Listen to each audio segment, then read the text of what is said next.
Yeah, no worries. Streaming. Okay.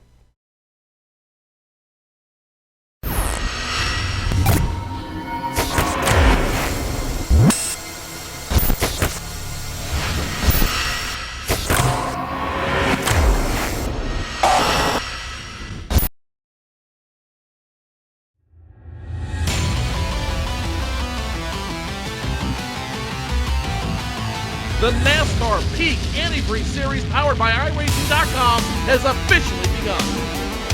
It's all in control of Brad Davies in that 11 machine. Green flag flies. He's damn near banged up though. Now the 93 is going to push the 4 of Brian Day all the way up the wall. 4 wide down the super stretch point in the turn. And now the 93-39, the 3 machine goes around. Big trouble in the back. It's the race for the win up front. Look behind him. They're 3 and 4 wide, trying to make a push to the front as the field gains speed in turn number 1. Kenny Humphrey, if he can rip it back to the start-finish line, will win here at Daytona. 7 laps to go. Oh, As you love it. here we go. You love it. The 0-1 gets around. The 5 gets around. Big choke for first place.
Good afternoon, ladies and gentlemen, and welcome to coverage of the 8th round of the 2014-15 iRacing.com Pro Series of Road Racing here on RaceSpotTV. After the winter break, drivers have returned to one of the greatest racetracks in the world. It is Circuit Spa-Francorchamps, and qualifying has just got itself underway. Over 30 drivers looking to get themselves to the front of the field, and coverage starts right now. And you can see Will Vincent joined along with Alex Simon and Johnny Simon even, and Daniel Benefield to say qualifying is already underway. We'll get those times up on the left hand side of your screen. Mitchell de Jong is on a lap right now. He can win the championship today as you ride along board with him as he works himself towards the conclusion of his first lap then. Coming down into the bus stop chicane. What time will it be for Mitchell de Jong? She works himself out of the bus stop chicane down towards the start-finish line. Well, you can see Tommaso Carter, 146.557, first driver on the board. Mitchell de Jong goes to pole position there with a 1 minute 46 46.504. We've also got ourselves a very good qualifying so far by Ricky Alatalo. Marcus Gaton's in third place, Tommaso Carter second. But Johnny, could you imagine it? We come back after the break and Mitchell de Jong once again leading the way. Yeah, for sure, and I think the week's break from the previous round will give some drivers who are unable to get themselves sorted between rounds with the normal 1 week break between rounds, so give them a better opportunity to showcase their best skills. And Mitchell de Jong, though, we've seen a bigger advantage than that, haven't we? And now 1 minute 46.5 is only half a tenth away from the next driver, so I'm pretty sure Mitchell can improve on that. But the lap looked relatively clean from my viewing angle, but could seem different from another perspective. Sebastian Job moves himself up into third place. We're currently looking at Frank Levesque the fourth in the Friction Racing number 76 car as he works himself now through Puon down towards the Fangya chicane. There you can see the number 2 part of Puon go back on board of him as he comes down underneath the Alliance grid into that Fangya chicane. You can see the split times that will come up on your screen. First split at 39.659 there for Frank Levesque the fourth. And Daniel, well, we talk about some drivers needing to make a statement. Levesque is one of those drivers, as we've got ourselves Holtzman just moving up into P4 and Benjamin Lindsay up into P5. Yeah, definitely. I mean, Frank Levesque the fourth, very close to that cutoff, so if there's any time during the season he needs to perform, it's right now to make sure he's inside that top 25 to make sure he gets his WCS license for this year. So there you can see out of the bus stop chicane there for Frank Levesque. The time, well, it's going to be a very slow time actually for him. Warm-up lap for him by the looks of it, you can see. But we can see Tommaso Carla is once again on the racetrack. There you can see Carla currently sat P2 in qualifying. Well, there's a 1 minute 46.504 for de Jong. A 1 minute, actually say that, 1 minute 46.557 for Carla. Our graphic unfortunately just not working there, but Carla right up, and this is actually going to be a very important lap now for Johnny. If Carla can actually get himself to the front of the field, break that stranglehold of pole positions that de Jong has had all season long, well, this could be a very good, interesting side of this back end of the campaign, Johnny. For sure, exactly. He's got to also beat Patrick Holtzman, who's second in the championship. That's his main rival, in my opinion, his teammate in the Movano Racing team. And now only 1,000th of a second above Sebastian Job. So he's definitely on a charge at the moment. He knows he has plenty of potential. And knowing de Jong's banker lap wasn't that strong as we expected, he definitely has a chance to steal pole position at this round. There you can see then Sebastian Job for Apex Racing UK. He's had himself a couple of tough races here. So I think one of these drivers who's going to come out strong of the winter break is going to be Mr. Job in the Apex Racing car. Will be joined by Team Principal and Insider for the series, Alex Simpson, a little bit later on. But Daniel, Job on another flying lap. We're checking in with him. 31.291, his first sector time. Yeah, definitely. He's looking very smooth and very fast so far on his lap, but oh, that was very sideways there. Coming out, I believe that was Rivage. But I know Seb being Seb, he'll be furious that it was only 1,000th slower than Tommaso. But top 4 contenders are our typical top 4 in qualifying, with de Jong, Carla, Job, and Holtzman all separated by about 3/4 of a tenth of a second.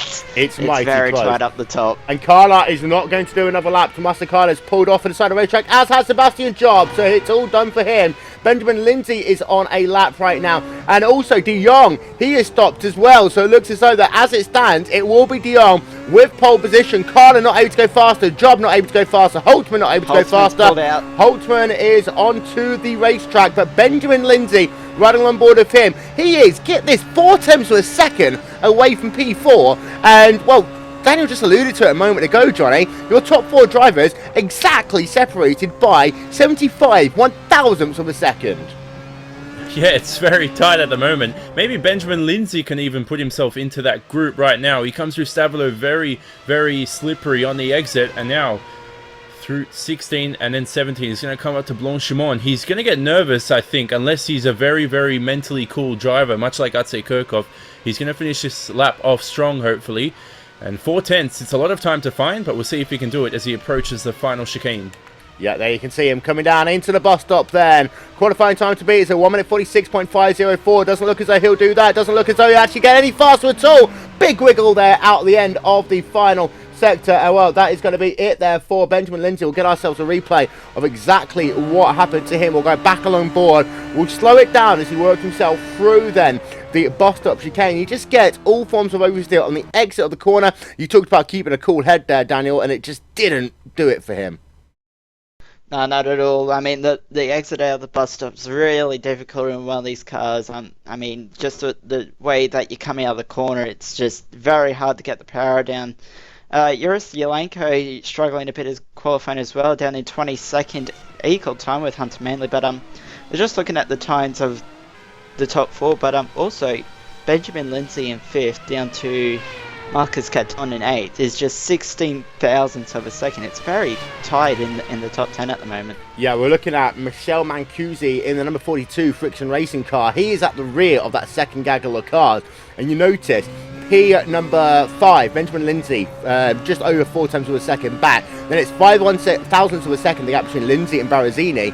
Then it's 100th of a second the gap between Barazzini and Vaz. 1/1000th of a second the gap between Vaz and Caton. As Holtzman just goes ahead there, Tommaso Carla, but is not able to get ahead of Mitchell de Jong. Your top 3 drivers separated by just about 5/100ths of a second. Holtzman pushed through it, but Johnny wasn't able to go to the pole. He was away from our screens. Holtzman ahead of his teammate. As far as championship's concerned, that is going to be critically important for him. Yeah, exactly. It's going to be critically important, as you say, for him, as well as his aspirations for the future, leading the team. But they know they do test well. They get along well, him, Carla, and Marcus Caton, who's down in P8 at the moment. But Patrick, I know he does really want to beat de Jong. He was hard at work over the break to try and find those extra few tenths. And look at that.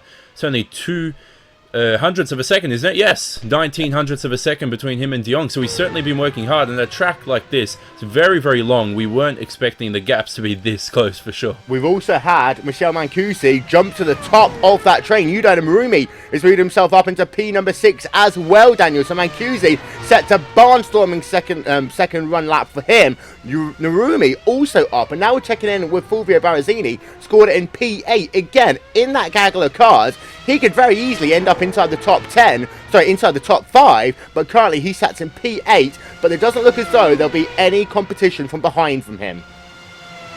Yeah, definitely not. I mean, Fulvio just needs to find about a 10.5 and he'll end up in the top 5. That's how close these guys are. And I was just looking, top 4 guys separated by 55 thousandths of a second. This is great. I'm looking forward to this race, Will. There you can see Barazzini working himself out of Stavolo 2 right now, working himself down that long back straight away. This is, of course, where Thomas Enger had his humongous crash in the Prost in 2001. He's worked himself now through Blanchimont down into the bus stop chicane. Now, this has been reprofiled more times than I can ever count or remember, but as it goes right now, it's a right-hander. Don't use too much of the inner part of the curb. You can use the outside curb just a little bit, working himself past the start-finish line. Fulvio Barazzini then comes across the stripe, and what time would it be for him? 146.75, and he moves up now into P5, 2/1000ths of a second ahead of Michel Mancusi. Incredible stuff, Johnny. Wow, and that's doing it when it counts with 55 seconds left in the session. Shouldn't see too many improvements, maybe 1 or 2. I'm not sure if anyone else is on a lap. It's hard to check. So many drivers qualifying, aren't there? 31 listed. And what a lap from Barazzini. Hopefully a great race for him, though, coming up.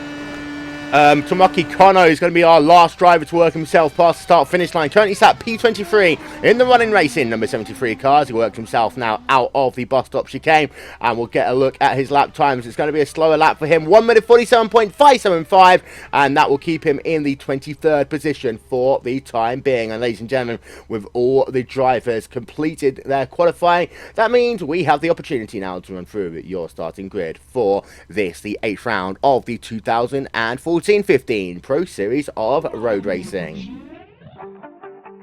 After an incredible session, then it's going to be Mitchell de Jong claiming pole position by 1/thousandths of a second over Patrick Holtzman. Mivano Racing Team drivers 2 and 3 with Tommaso Carla in 3rd. Then Apex Racing UK, Sebastian Job in the 4th position. Heading on back, it's Fulvio Barazzini in 5th, Michel Mancusi in 6th. Then you've got Yuda Narumi for Running Racing in 7th, and TNT Racing's Benjamin Lindsay in the outside of the 4th row of the grid. Yao Vaz for the Orion Race Team in 9th, and Mivano Racing's Marcus Caton in P10. Miguel Martin for the Radicals Online organisation in 11th, for Risky Irisake for Running Racing in P12. Then you've got Chris Quintana Hotane 13th, Sebastian Dunkel 14th, Ricardo Talo in the 15th position, Samuel Clark in 16th. Then you've got Diogo Oliveira and David Korps, Thomas Sturm and Dimitri Yanis running out your top 20. And you can see the rest of your grid coming up on your screen.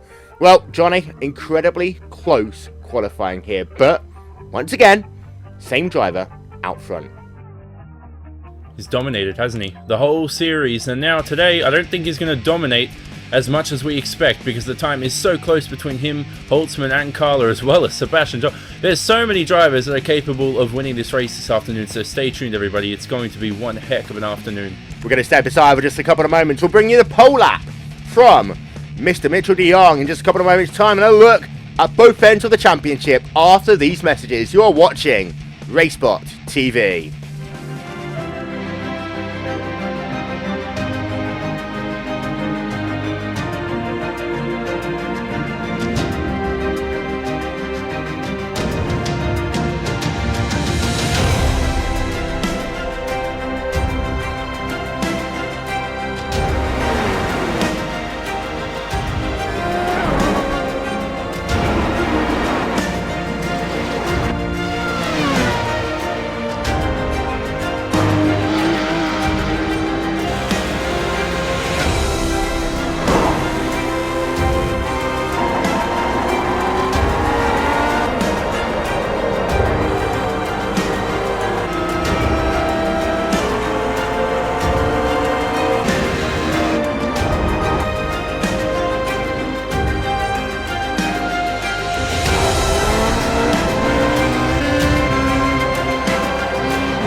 Well, ladies and gentlemen, welcome back to RaceSpot TV for pre-race coverage of this, the 8th round of the 2014-15 iRacing.com Pro Series of Road Racing. Plenty to talk about in the next 11 minutes before we get ourselves close to the top of the hour. And we'll start off actually by having a look through your championship as it stands. Now, coming into this round, there is a chance that Mitchell de Jong can win the title here today. He currently has 300 points. That's over 100 points ahead of his nearest rival, which is currently Patrick Holtzman. He has 198 points. However, Johnny, going to be close between both Holtzman and Carter for P2 and P3. Also, Yao Vaz, Fulvio Barazzini for P4 and P5. Well, nothing's wrapped up in the early standings. They're all going to definitely get a World Championship license, definitely. But in terms of battling, in terms of pride and honor, it's all up for grabs right now, and there's still plenty of rounds remaining for them to grab that honor and pride. As far as the back end of the championship goes, however, it's a little bit different. This is the danger zone. Only the top 25 will advance through to the next round of the championship. Well, I say the next round of the championship. I take that one back, sorry. I mean the 2015 iRacing.com World Championship Grand Prix Series. So you can see Ben Cornette with 72 points. He's currently safe. Emil Henriksen 22nd. Juris Lienko in 23rd. Manley in 24th. Justin Lindsay in the 25th position. Then on the outside looking in, it's Stern, Oliveira, Kutzkoff, Kono and Ishwaka. They're on the outside looking in. But realistically, Stern, Oliveira and even Kutzkoff, they still have a good chance of getting in, Daniel. Yeah, definitely. I'm going to be sort of weird and put my money on the absolute most outside chance, and based on his qualifying as well. Mind you, it was down in 15th, but Ricky Alatala in 31st on 40 points. He's just 17 points outside that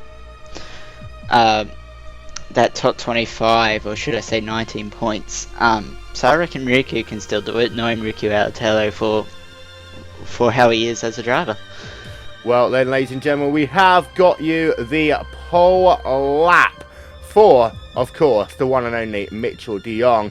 We are going to just rewind our tape a little bit and we are going to show that one for you. We're going to ride along board then as he works himself through the bus stop chicane. Incredibly important to get yourself a good run out of this. But as he works himself past the start-finish line, Daniel, it's over to you. So Mitchell de Jong coming into last source now, braking as late as you can, but you want to focus on the exit out here, because now you got approximately 25 seconds of absolute flat out 100% throttle.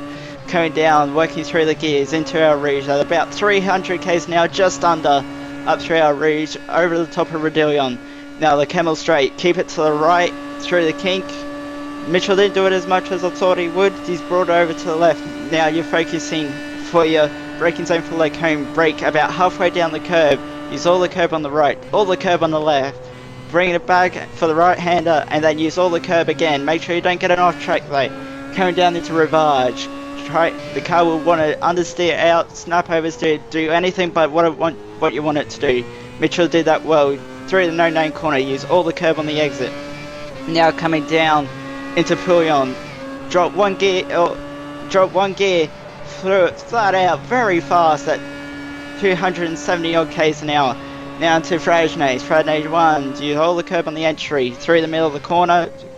Use all the curb on the exit again, and then straight over to the left for Stavio. Stavio 1, use all the curb on the exit again. Then Stavio 2, it's flat out. Keep the car to as right as possible for the shortest run up to Blanchimont. Now up through the gears again as we approach Blanchimont. Very fast, gotta get it set up right as he comes into it now. Through it flat out.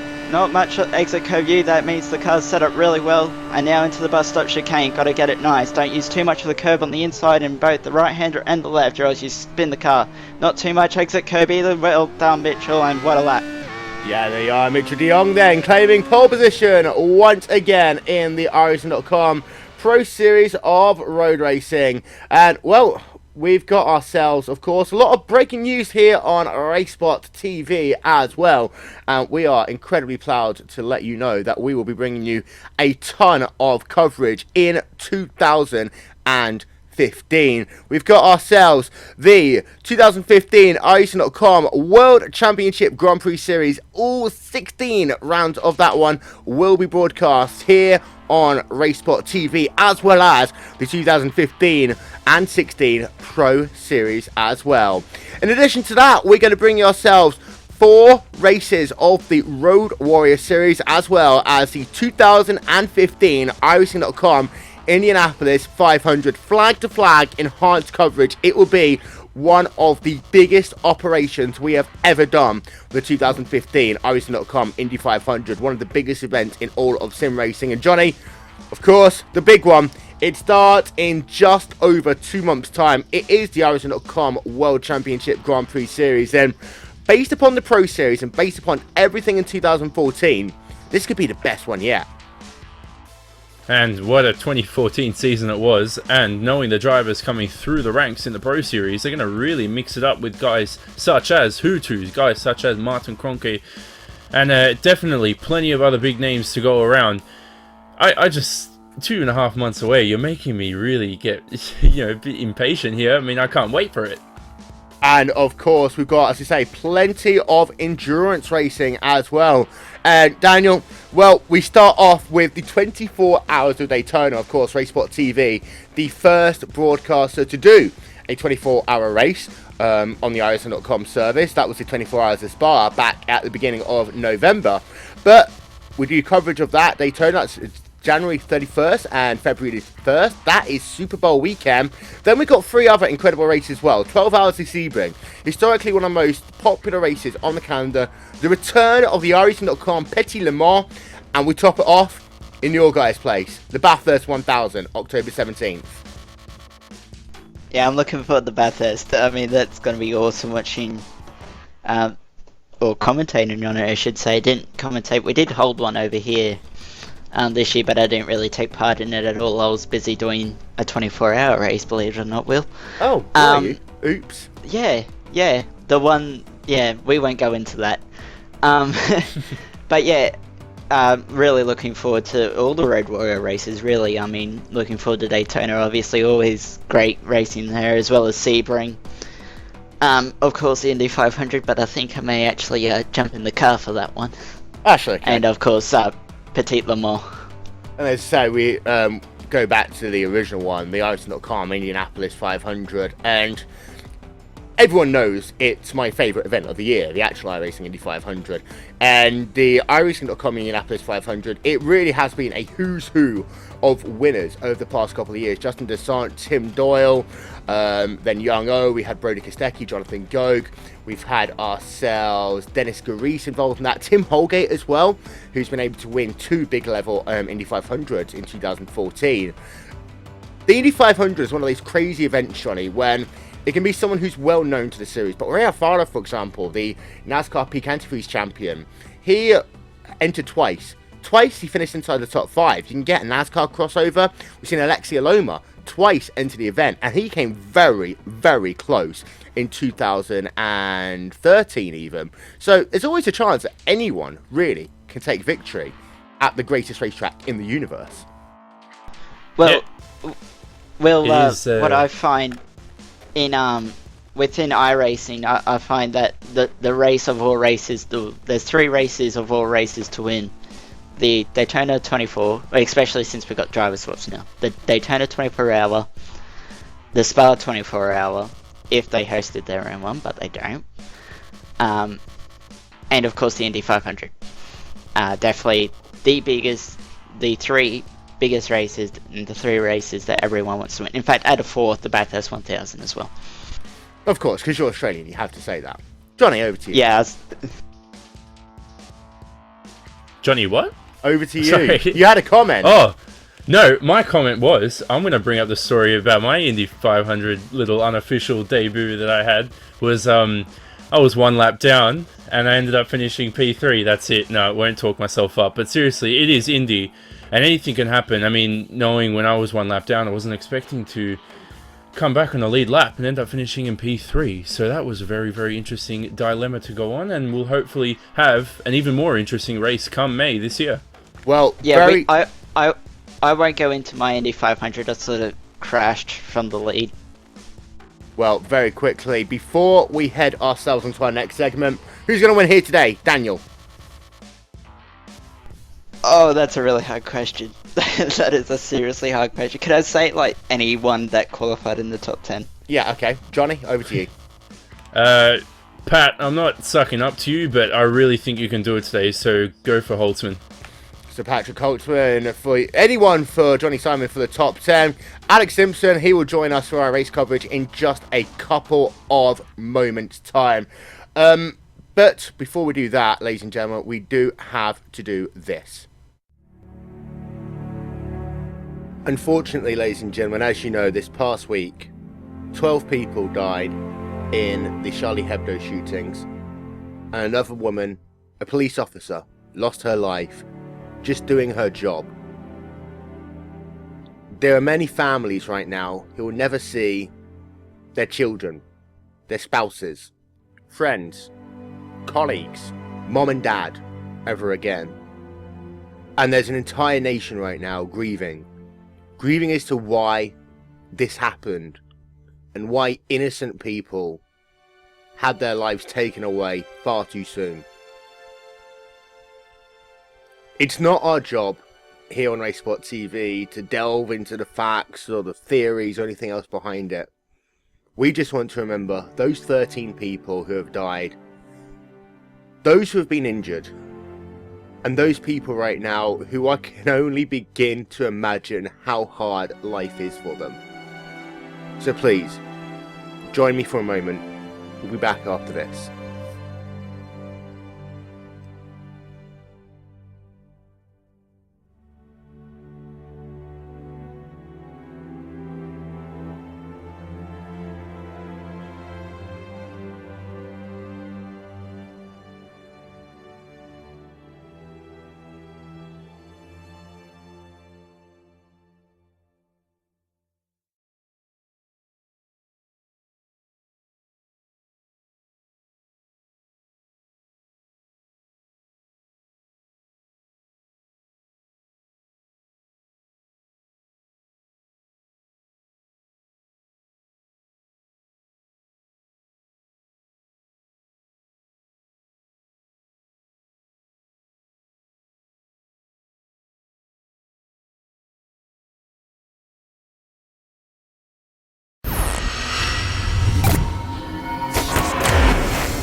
7 rounds in the books, 3 rounds to go, and today we could crown the champion in the iRacing.com Pro Series of Road Racing. Good afternoon, ladies and gentlemen, and welcome to Circuit Spa-Francorchamps. Drivers have just completed practice and are going to head themselves down to the grid in just 1 moment's time. Will Vinton along with Alex Simpson, Johnny Simon, Daniel Benefield. Here is a quick look at your grid one more time.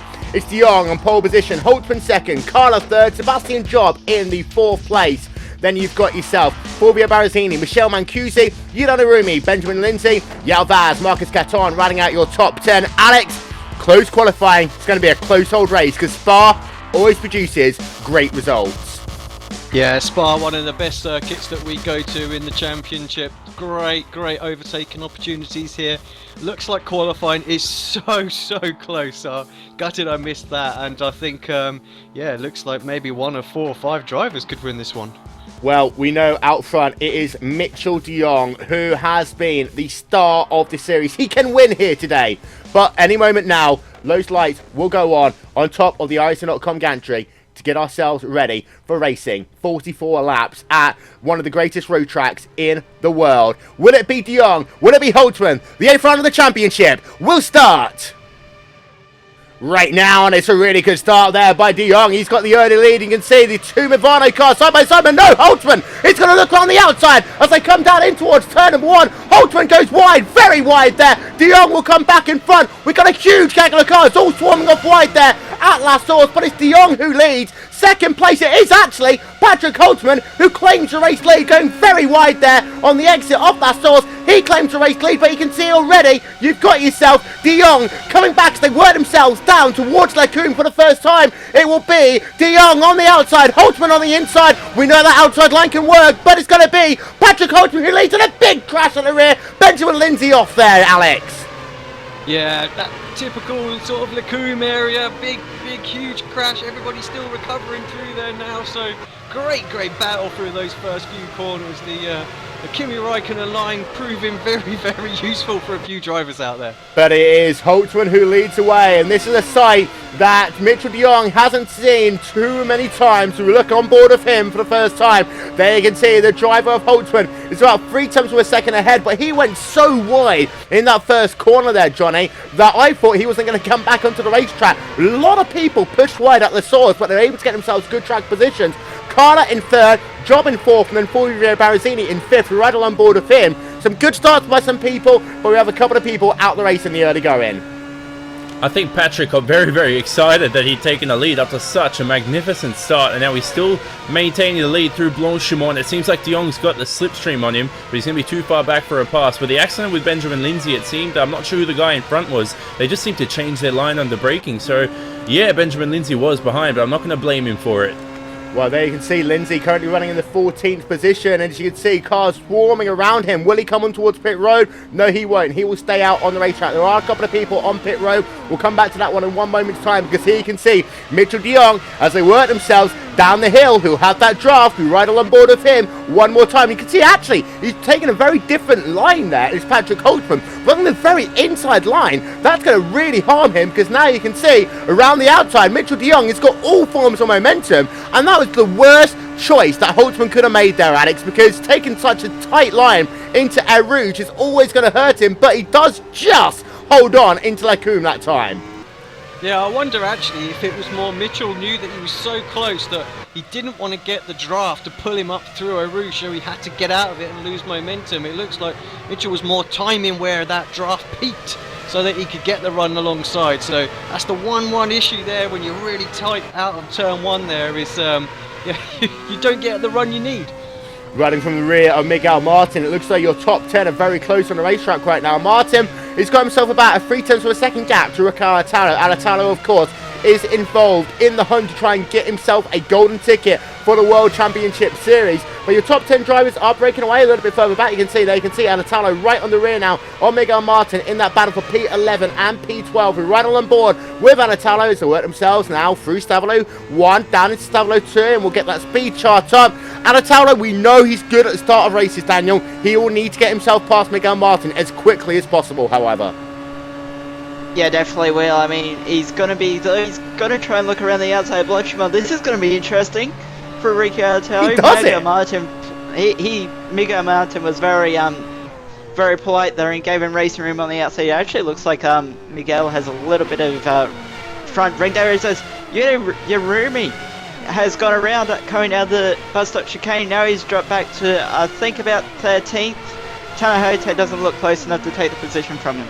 No, so we'll get another look then from Yuda Narumi, and this was himself working down towards, sorry about that, ladies and gentlemen, working himself down towards the bus stop chicane. We ride along board with Narumi as he comes down into that corner, and let's see, does he get hit or does he just lose it by himself? Coming out of the corner, loops her around. How many times have you seen people do that one, Alex? So easy to do there.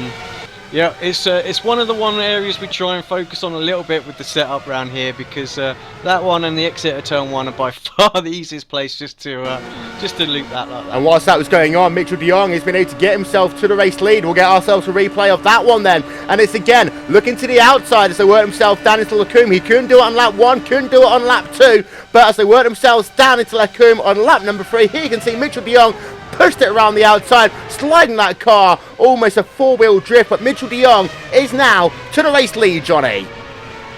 Wow, what a pass. And yeah, he pretty much just calculated it, knowing what he could do from lap 1, knowing what he couldn't do from lap 2 as well, and then finally made it stick on lap 3. So now Patrick Holtzman, look, he's already quite a distance back. He's 0.8 of a second on the relative timing screen, and his teammate is closer to him than he is to Mitchell de Jong in P1. Hopefully, though, he's just carrying more fuel, because we saw the qualifying time was so close between them all. And I think they will hopefully stick next to each other as close as possible in these early stages. See a little bit side-by-side action there as Davide Corp is able to move up one position. We have a look from the rear of him, and he's now up into P11. Miguel Martin down into P12. So Miguel Martin, you talked about him a moment ago, Daniel. Does look as though that damage is really hurting his car right now. As you can see, it just that driver's right end plate. He's actually going to lose another position almost there to Yuda Narumi as he tries to claw himself back through the field. Yeah, definitely it is affecting him. The second time he's been passing that region of the track in as many laps will, it looks like it's not going to end anytime soon with Yarumi and Tarahote closing as Yarumi goes to the outside, coming out of our region down the Kemmel Straight up to Lacombe now. Yeah, there you can see Miguel Martin going to easily lose that position. Now, on a track with two very long straightaways, Alex, this is always the issue if you get front wing damage. It's basically going to cripple you all race long. And Martin, he's just going to have to hold it out now until that first pit stop, get himself a new front wing. But until then, he's going to have to hope that these drivers around him are on an alternate strategy, because he's losing barrels of time right now. Yeah, exactly that. It is the worst thing that can possibly happen, is that front wing damage, and where it actually affects the straight line speed. So that's where all the time seems to be gained around Spa. So yep, he's going to try and get to a pit window, perhaps pit maybe 5 or 6 laps early, but he could still go for the two-stop strategy. So I'm sure the Radicals guys now are calculating when he can pit in his earliest point, because he's losing so much time in so many places here. Well, here's a replay then of the start from Patrick Holtzman. You can see just how good a launch he gets as they come down into turn 1. We'll cycle that camera back around and just show you how wide he goes in Les Sources. But he gets himself a good run. It's a little bit like Watkins Glen there, Alex, where you can kind of straighten the car out and use the outside line. Not preferable to do in racing conditions, but on the start, Holtzman used that one to his advantage, able to get himself to the race lead. Yeah, I think he perhaps, he saw where he was on the grid and thought, well, I'm just going to use that wide line. You know, you can practice that a little bit, and Mitchell perhaps thinking, oh, I need to leave room for Patrick on the outside there. Perhaps went a little bit tighter and a little bit slower. Was a little bit more hesitant on the throttle, didn't really know where Patrick was, and obviously Patrick was just able to light those rear tyres up round the outside, carry the momentum. Thank you very much, I'll take first place. Well, we're getting another look then from Benjamin Lindsay, and you can see it's Michel Mancusi who was there with him as well. So you can see Benjamin Lindsay gets himself a good run off the top of the hill. He's going to get himself alongside Michel Mancusi right about here. Mancusi comes across him. Lindsay getting himself... I'm actually surprised he didn't get more damage there, Alex, because that very easily could have been a race-ending situation. He was very lucky he knew exactly where to go on that Lacombe exit road. How many times have we seen that in previous races though, where people come together there, or any little incident there, and it just ends up just ruining their races, or they just crash out completely. So yeah, Benjamin very lucky. As you see, we'll get another look at that one from our normal coverage, and you can see Michelle Mancusi will zoom it in right about here. That's where the contact was. Only 2 cars, and we have seen bigger incidents than that at the start of these races, but Michelle Mancusi was pretty much immediately classified as out of the race. But as it stands right now, your race leader is Mitchell de Jong, and here are your top 10 as it stands. It is de Jong now for 1.1 second advantage over Patrick Holtzman, Tommaso Carter in 3rd, Sebastian Job in 4th, Fulvio Barazzini 5th, Marcus Gatton 6th, Ryusuke Urasake, a good start by him. He's up into P7, Yao Vaz in 8th, Sebastian Dunkel in 9th, and Rico Alatalo in the top 10. And I want to talk very quickly, Daniel, about those drivers in P7, P9, P10. Urasake, Dunkel and Alatalo, they all want to get good positions here. But just as we say that, Urasake pushes very wide and he loses 2 positions. 1 there, 2. Yao Vaz also 1, also I believe 2. Sebastian Dunkel. Yeah, definitely, but it's actually this little battle group's going to get very interesting between Dunkel, Vaz and Urasake coming down the camel straight into the Coombe. Dunkel looks like he's going to look on the outside of Vaz. Irasaki's just got nowhere to go in reality, but they all hold station as they come into Lacombe now. But yeah, the 3 guys you mentioned, Dunkel, Irasaki and Alatalo, all need good results to make sure they are in that tight 25 and get the WCS license for later on in the year. Well, we'll keep it with this replay then. This is what you can see with Yao Vaz and Sebastian Dunkel as they work themselves up the hill. Here you can see riding along board then with Sebastian Dunkel as he tried to look to the outside as they work themselves down into Lacombe. And one of the things about this racetrack is that as far as downforce levels goes, Alex, it's a lot more varied than what we normally see in most races. And that means that you will have some drivers who are clearly faster in a straight line, and there's also drivers, who just prefer to have that middle sector working better for them. Yeah, exactly. I mean, it can be a bit of a gamble to go with the slightly higher downforce, but it does pay dividends in that midfield section. And if that's where you're struggling and you need the consistency, then that's what you've got to do. And you see a lot of drivers think, well, for the race, it's probably better off if I make sure that we make no mistakes through there. But it does make them just that little bit vulnerable down the Kemmel Straight.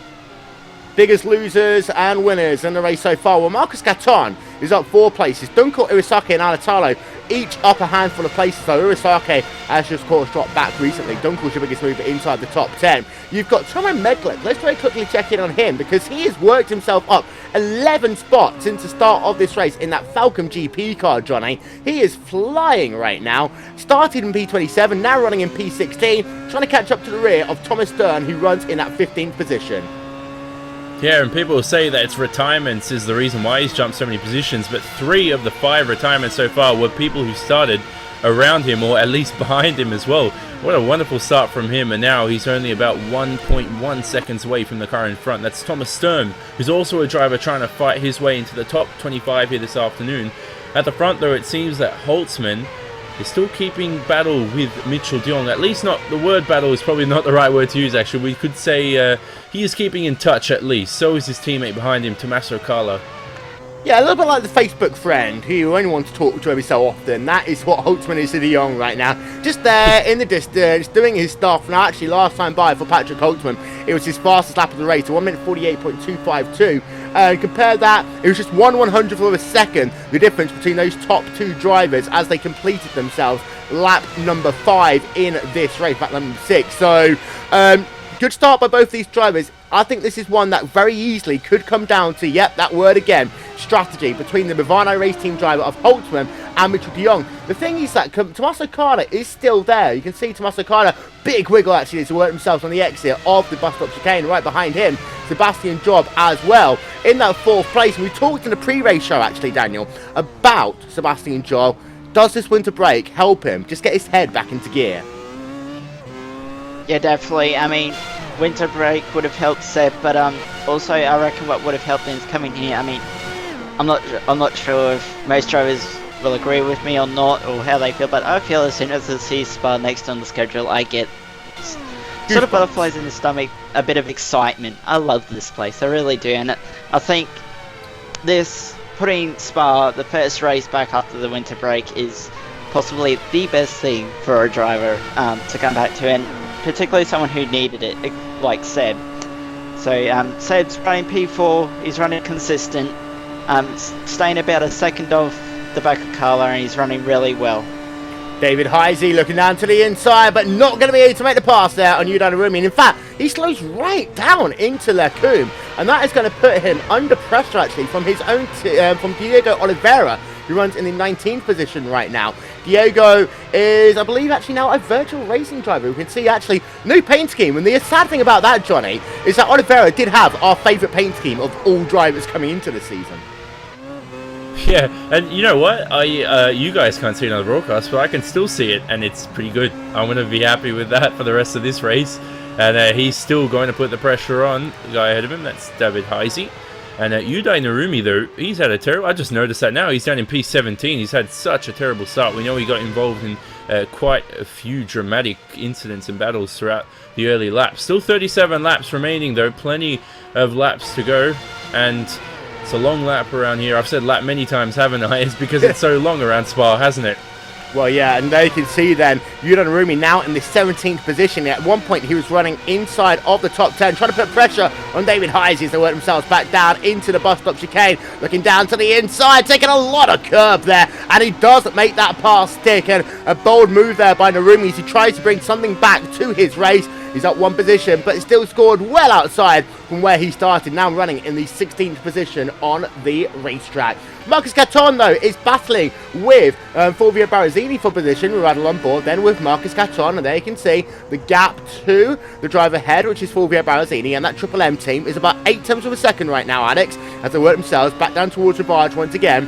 And, well, both Barazzini is involved in a battle with Tommaso Carla for championships. I do think that on raw pace, Carter should win that one. Caton, in many ways, could almost make that buffer a little bit better in the final two races if he can find a way past Barazzini in this race. Yeah, I think you're right. Obviously, Carla and Caton part of the same team as well, and yeah, I'm sure Marcus, just for his own personal pride, will want to get up and past Fulvian as well. It's breath of fresh air actually for Marcus since he's joined Movano. He seems to be enjoying his racing much more. He's constantly fighting in and around that sort of top 7 spots as well, so I think he's enjoying himself out there at the moment, and he'll for sure want to get up and get past Fulvian. Yep, and there we go, back on board, and you can see Marcus Caton. This is going to be an interesting one, actually. We'll keep an eye on this speed trap, because 306 kilometers an hour for Barazzini. Caton just a little bit faster in a straight line. He's not got the full effect of that draft yet either.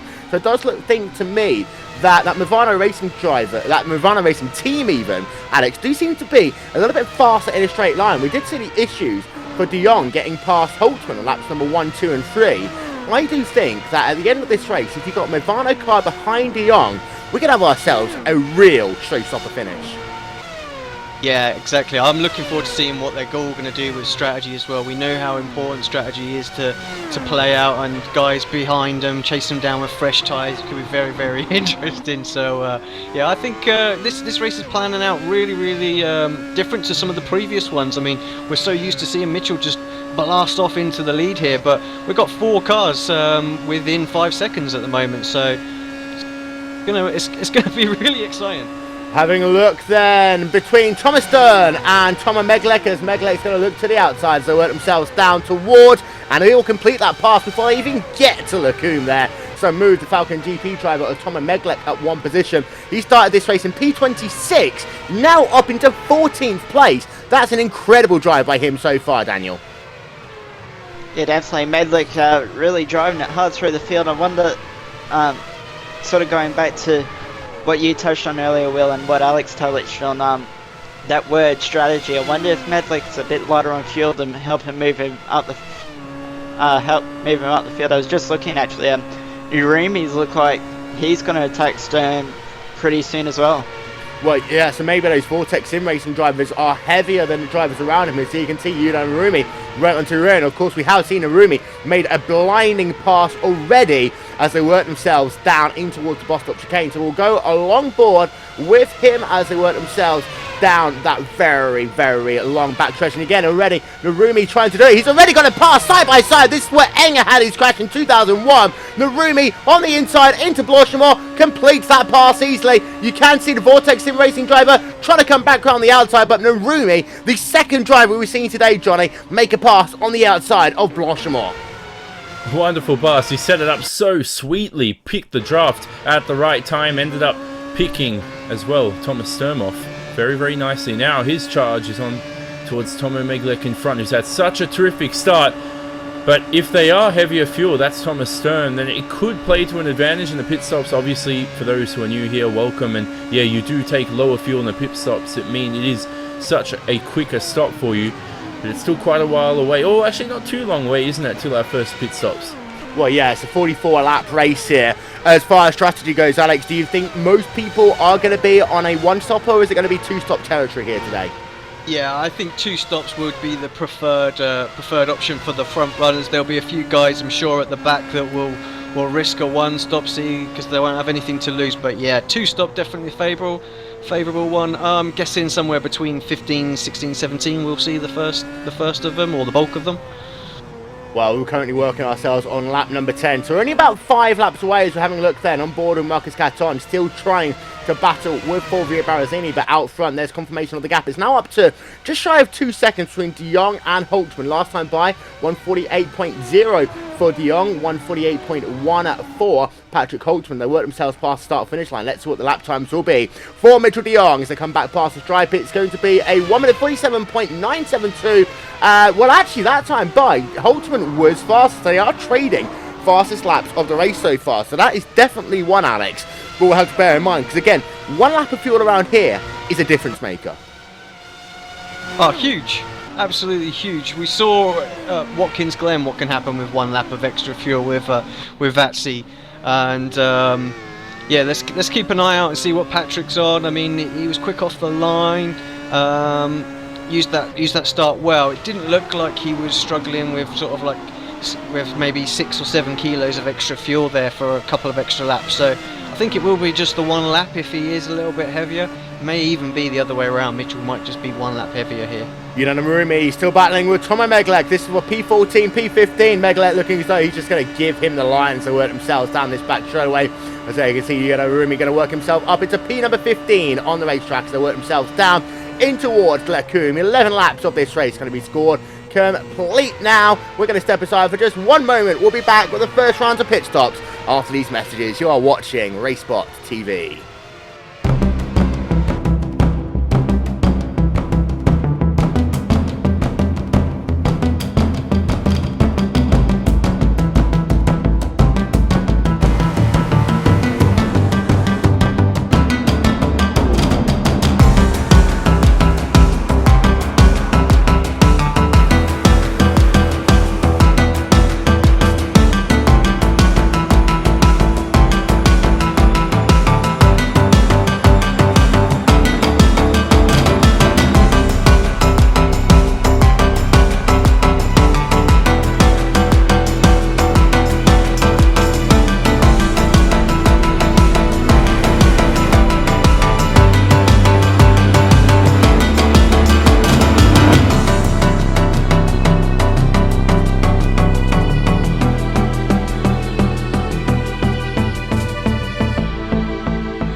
Ladies and gentlemen, welcome back to RaceSpot TV, the official home of the 2015 iRacing.com World Championship Grand Prix Series. That starts in March. But before that, we still got ourselves just over 2 2/3 rounds left of the iRacing.com Pro Series of Road Racing. Will Vincent, along with Alex Simpson, Johnny Simon and Daniel Benefield. As out front, the gap now between De Jong and Holtzman is up to 2.3 seconds on the racetrack. But we were talking on commercial there between Tommaso Carla and Sebastian Job. There you can see, as we have a look from the rear, Alex, Sebastian Job 1.5 seconds back from the rear of Tommaso Carla. Now, that's pretty good considering the fact that your top 4 drivers are still separated within 5 seconds of the race lead. This could be a very interesting race, and again, it puts pressure on people for pit stops. Yeah, I think the pit stops are going to be so important, not only just when they're going to be coming in, but also with the battles this close. They've absolutely got to nail them, and that pit entry isn't the easiest. You play a little bit of chicken with that inside wall, and I've seen a fair few suspensions go amiss. And actually, just in the background of Seb, I'm seeing Marcus having a little run on Fulvian this time, but just a little bit too far back still. But yes, so like you say, pit stops so important in this race, and could spice up the race a little bit. The guys all look very even at the moment. Well, you go back, Alex, to the first round of the 2014 iRacing.com World Championship Grand Prix Series. It was a showdown between Hugo Louise and Gregor Hutu. 2-stop strategy that day, 2-stop strategy this day, we presume for most people. And that means you've got to get on and off of pit road twice. And the issue with pit road here is it's so difficult coming on. And then that inside part of La Source, as you talked about, you have to go as fast as possible. You can't damage your car. But then also, cold tyres, your first corner is one of the greatest corners in all of motor racing. It is their rouge, and if you are close to another driver and they're right up behind you, the pressure's on, you've got that slowdown penalty on the outside of Modillion, anything can happen. Yeah, having been in a fair few battles, coming straight out of pit lane battles at this track, you don't like to see someone on the outside, but you're constantly looking at the relative there, and boy, is Oru's interesting when you've got a car with slightly warmed up tyres behind you, and you're just a little bit fresh and wondering what's in them, and then that run into Lacombe. It's very exciting. Just having a look at Dimitri Yanis and Diego Oliveira battling for P17, P18 on the racetrack as we go back on board then with this driver who is Dimitri Yanis. And again, for these drivers, Johnny, do you be brave and go completely off sequence, or do you just try and do the conservative route? Get yourself as many points as you can. Know that it won't be as many as if you were to be do it by yourself. What do you do? Well, if you're Yude Narumi, you go in pit like he is now in pit lane, or you can, it depends on your personality really. I mean, you can risk it, but at the same time, if you're as close as you are, like Dimitri Yanis, and you know you're confident of passing the guys ahead, you can play it conservative and know that you will eventually and gradually pass them. And now as Yude Narumi will come out of the pit lane, that relative timing that Alex was talking about, is he going to struggle for traction out of the pit lane here? It seems to go to about half a second or whatever, and then when you turn right, get out of La Source, it jumps for a few seconds, so it can, it's not completely reliable, but it is there. Well, there you can see 9.4 second start for Yuda Narumi. Mega Martin, by the way, has come on towards pit road as well. You can see he's got himself a new front wing on that Radicals Online car. Currently scored in P23. And, well, I'll ask you the same question there, Alex. Do you think some of these guys are going to go completely brave? Perhaps try that one-shot strategy. Try and preserve their tyres to try and see if they can leapfrog people. Because, yes, the two-shot strategy is a faster option. Sorry to jump in. De Jong's in. Holtzman's in. Carl is in. Job is in. Everyone is in then at conclusion of lap number 14 in this race. So they all coming onto pit road. Here we are looking at Patrick Holtzman as they work themselves down pit road. You can see also you got Hunter Manley, that was his car there on pit road. But here you can see your race leader Mitchell de Jong then into his pit box for the first time. You can see the time starts to him now. Now the interesting thing will be what will be their fuel for this second stint. If they all come at the same time, will one of them try and go a little bit longer? De Jong, 8.9 seconds out and away for him. We'll have a look, see what Carter can do. 8.5 seconds back out onto the racetrack for him. Where is Patrick Holtzman? Well, he did an 8.6 second stop. So, all pretty similar there. I don't think anyone, Alex, would have been able to squeeze an extra lap of fuel in. If anyone, it might just be Mitchell de Jong. Yeah, I'm looking at the stops here, very close. Yeah, 8.9 maybe. I would think that's the same. I'd expect all three of those guys in exactly the same time. Sebly seems to have lost a little bit of time in there as well, so yeah, maybe Seb's just squeezed an extra lap in as well. There you can see Sebastian Job. His pit time was 10.2 seconds. Now the rate he put fuel in, actually that could be close to 2, maybe even 3 laps longer, Johnny. So Job potentially trying to do a little bit of strategy change on the fly there. That could work for him, but the issue is these first couple of laps is going to be a marked difference. He is in clean air, there's no one really around him. This could well be a bit of a joker card here for Sebastian Job to try and get himself onto the podium here today. Yeah, he was stuck behind the top 3, couldn't make any progress, so the risk was taken, and that's great from him, good to see. He had a perfectly clean pit stop phase. Into the entry was fine throughout the whole pit lane. He was fine coming into his box. He was perfect, so there was definitely more fuel there for those who will be doubting whether he is taking more fuel or not. He is, and that's definitely going to play the joker card, as you say, Will. And with 28 laps remaining, this is just taking a turn out of nowhere. I mean, this is going to get very interesting with this second stint. Got more drivers in, but very quickly, 153.3 in lap for De Jong and 153.1 in lap for Holtzman. So he was the fastest of that lot. And again, having a look at the lap times for Carla as well, right there on the bubble. As we have a look then on board with Marcus Caton making his pit stop, it's going to be 9.2 seconds out and away for him. 154.4 in lap for him.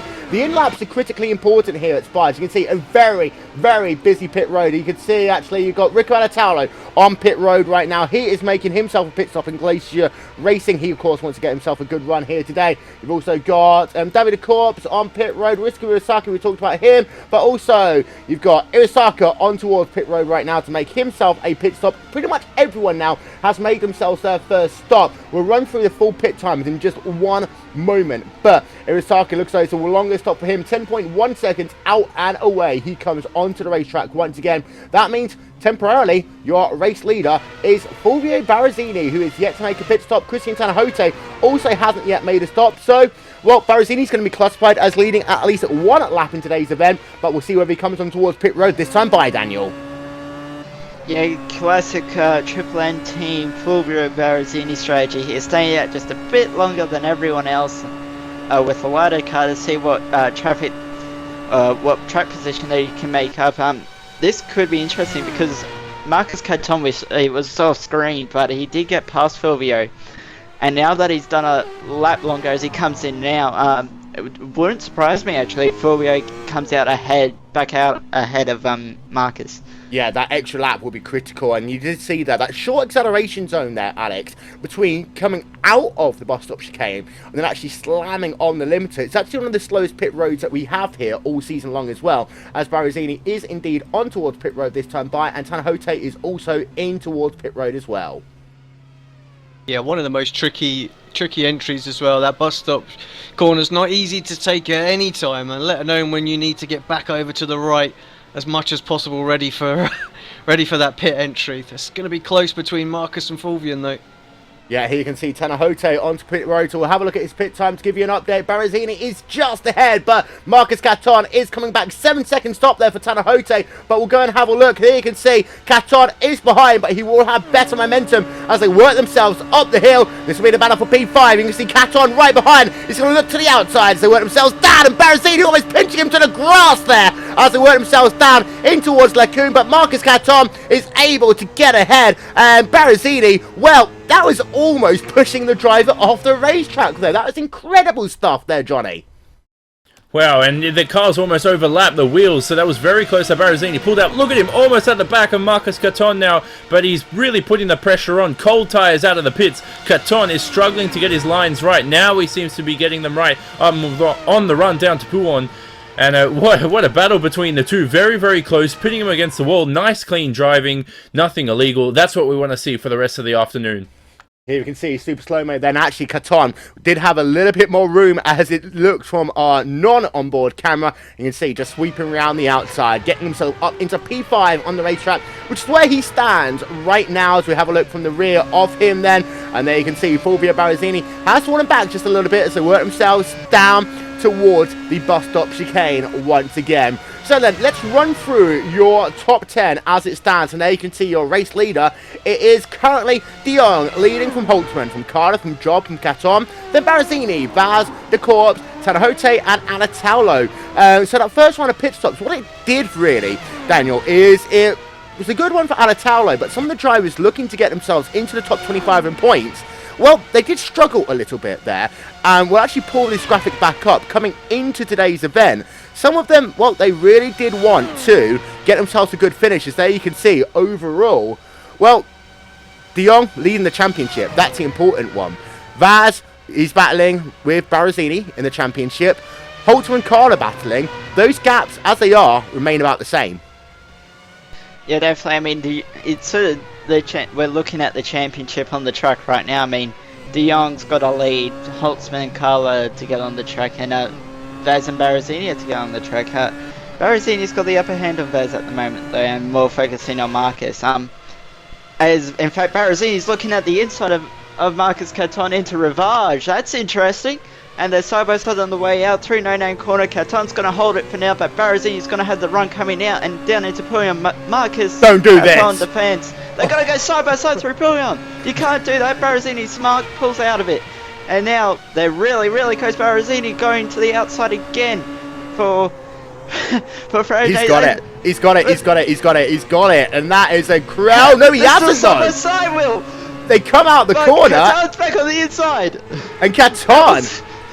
Wow, Caton was able to hold it. We're going to get ourselves a replay of that one, but you see, Barazzini is going to come back. So we'll show you this replay. We'll come back to the action as it is, because he can see Barazzini, he looked to the outside down into Pure, and then he wasn't able to get himself past there. And then he could see on the outside down into the Fongi chicane. They run side by side the entire way past, and Barazzini is on the attack again. So we'll stick it with this replay, and we'll just go and show you this as soon as we come by. But here you can see Barazzini still battling. He wasn't able to get past. We'll have a look on board with Barazzini as they work themselves out of stamina. Then here you can see another bite of the cherry for him as they work themselves down the back straight. He actually missed the shift, which meant that he couldn't get side by side on the run to Bloschwell. We have seen passes being made there. He did get right up behind as they came down to the bus stop chicane. Again, looking to the outside. Very good defensive driving there, Alex, actually, by Marcus Caton, taking all the lines he wanted. He did use a lot of the curb, though, on the exit of the bus stop, and that actually punched this pack up together, because actually we've got Barazzini again battling with Caton, and Yao Vaz is right there in the picture right now as well. Yeah, great battle, great driving from both drivers. Vaz just perhaps willing them to make a little bit of contact with each other so he can pick up the pieces. But yeah, great driving from both of them side by side. And these FW31s are not easy, and for what was the best part of 3/4 of a lap there, pretty amazing stuff. However, it does look as though that Caton's just got his stuff together for the time being. Here you can see Marcus Caton. We have a look from the rear of him. Well, that gap is just about 0.3 of a second. That lap side by side, Daniel, it has brought Vaz into this picture. Those three drivers separated by just 0.9 of a second. Well, yeah, while Barazzini and Caton were going side by side, here's a representative lap time. Both drivers last lap were around a 51.5, 51.6. Vaz did a 49.7. He caught up about 2 seconds on the two guys in front of him because they were running side by side, and it's really a 3-car train. Now, Barazzini's got to be careful about where he attacks and where he doesn't. Yep, so there you can see the gap is just eked out a little bit, but we know Barazzini is fast in a straight line. We know also that Movano Racing are fast in a straight line. The question is, will Yao Vaz be able to do anything about this battle? And the thing is, Vaz, of course, he could be losing out big time here, because we know that Caton, they all had very similar pit-in times. We go back on board with Barazzini as they work themselves down the hill through Air Rouge. Now that right-hand flick into De Jong, they come once again. Here's the speed chart as they work themselves down this back straightaway. And here you can see Caton already going defensively again. Barazzini going to look to the outside, so work themselves down into Lacombe. Will he be able to run the outside line? He's going to try and push it. No, he doesn't. Barazzini falls back into line again. And Yao Vaz is actually right now, Johnny, just staying out of this picture. Barazzini is trying everything to try and get past right now. Yeah, Yao Vaz playing it conservative. Oh, look at Barazzini! on the outside of Rivage. He tries to lunge there. We go back on board with him. He'll have the inside line into the next corner, but Fulvio Barazini does somehow, and I mean somehow, make it past Yao Vaz on the outside as they come down into Pure. What a pass there by Fulvio Barazini. Yao Vaz is right there behind as well, so they work themselves down into Fania. He's going to look down to the inside, but not close enough. What a pass there, Johnny, by Fulvio Barazini on the outside of Rivage. Oh, Yao Vaz almost lost it on the exit there. He just kept it under control. But yeah, what a pass from, I'm lost for names here. It was Barazini, wasn't it? Much like Alonso-esque there. Pushed it up the inside out of nowhere, and he's stolen that position. We'll see if Caton can keep into the slipstream, and it seems not. It seems that Barazini's going to pull away and laugh away with that P5 at the moment. What a move from Fulvio. That's one of the best moves I've ever seen at Spa itself. Yeah, let's get ourselves a super slow-mo. You can see right there at the very end, he just ducks out, works himself around the outside. Of course, the next corner then becomes an inside, and we'll speed that one back up for you. We'll have a look from the rear, and you can see Fulvio Barazini able to get himself ahead, and now you'll just be able to see Caton on the outside. Well, he lost that position. He's now down into P6, and thankfully for Barazini, he has got himself now a 1 second advantage, so Caton won't be able to do anything about it. Yao Vaz, though, has also dropped back. There you can see him. He's now 1.8 seconds behind Marcus Caton after a bit of an issue in the mid part of that lap. It all kicked off. Whilst that's all been going on, we have Urasienko, by the way, onto pit road, so he's going to make himself his second stop of the day. It looks like it's going to be a 7.5 second stop. He is back out and away in that friction racing car. So Urasienko and make himself another stop as he comes back out onto the racetrack. Out front, however, Alex, well, De Jong starting to flex his muscles a little bit. Yeah, consistently sort of 1/2 of a second faster now. Gap up to, what, 3.3 seconds according to my screen. Tommaso losing a little bit on his teammate as well. So these front four really starting to separate out. They've built up quite a lead now on Fulvio as well. All that battling with him and Marcus have really let these front four go now. So it's interesting, Seb just losing a little bit of time now as well. So that I think we're right, 2 extra laps is what he's taken there, and that's just costing him maybe a couple of tenths on Tommaso as well. So he's going to have to pick up the pace, I think, if he's going to make that strategy work. But he will, of course, be very quick and have a short stop at the end. Yeah, and just actually having a look like last time by, Sebastian Job was 1 second slower than Tommaso Carlo. So it does look as though, for the time being, Sebastian Job is out of a podium position. But as we always know at Spa, a long lap, you can gain yourself about a second and a half per lap in that sequence of pit stops. So expect that one to come down to at least 3 seconds, add on potentially another second. Well, it's not out of the picture yet, Johnny. 6.1 seconds is not an irretrievable gap between these two drivers. No, certainly not. And Spa can bring up the worst. It's not going to rain, obviously, but it's going to bring up some sort of surprise for us this afternoon. And Sebastian Job in P4, I mean, he's doing a great job. Knowing these front three are definitely going to want to watch a replay of that battle between Barazini and Caton. You can add Yao Vaz in there as well, putting the pressure on, or at least staying calm with his popcorn in the back, watching that. But certainly these front three in the top, what was it, 5.3 seconds between them. People say it's not intense when it's a 5.3 second gap between 3 drivers, but every single corner sometimes you want to keep yourself undistracted, or at least keep your attention on towards driving this car as fast as you can. So you look at the gaps every corner, you look at the relative time, play the game 10th by 10th, play this game of chess to overtake the driver in front 10th by 10th. And so it is very intense, even though these guys are about 2.5 to 3 seconds away from each other. Let's check back in with Yudan Arumi. He runs himself in P10 right now. Christian Tanahote just about 1 second back. And of course, Narumi has been a driver who's moved up and down all over the place in today's race today, Daniel. He's now back up inside the top 10 after a disastrous, and I mean a disastrous first stint for him. 9.4 second pit stop. Looks like he's got that car sorted out once again. Well, he just now needs to hope that he can get himself a good top 10 finish. But Tanahote is putting that pressure on right behind him. Yeah, definitely. I mean, maybe Yarumi made a slight pressure change in the start that sort of settled the car down a bit. He's it looks pretty threatening right now, to be honest, against Rico Taylor as well. And in fact, Tanahote may cash in on this as well to grab what would be 10th once Yurumi's done with Alatello. So maybe Alatello is playing the heavier game, which we don't normally see. We normally see him go. Let's be honest, this is Rico Alatello. He'll do whatever he thinks right about 2 minutes before the race. We have a look from the rear of him, though, and it's only about a third of a second. Narumi is catching, actually, as they work themselves down this back straightaway once again. So will Narumi be able to get past? He has made passes before into this corner. They're going to be side by side as they work themselves, and no, Narumi will have to fall in behind, but then it makes a very late move down to the inside, not quite close enough. Yuda Narumi will stick it in the 10th position for the time being. But we have seen at this racetrack today, Alex, the two people start battling. It does allow people to catch up very quickly, and yes, this is Spa. It's one of the greatest racetracks in the world, but it is single file for a lot of the racetracks. So if you do run double file through Rivage, as we saw earlier on, or you do try and take a defensive line, it's very easy to lose a second half, 2 seconds in just one lap.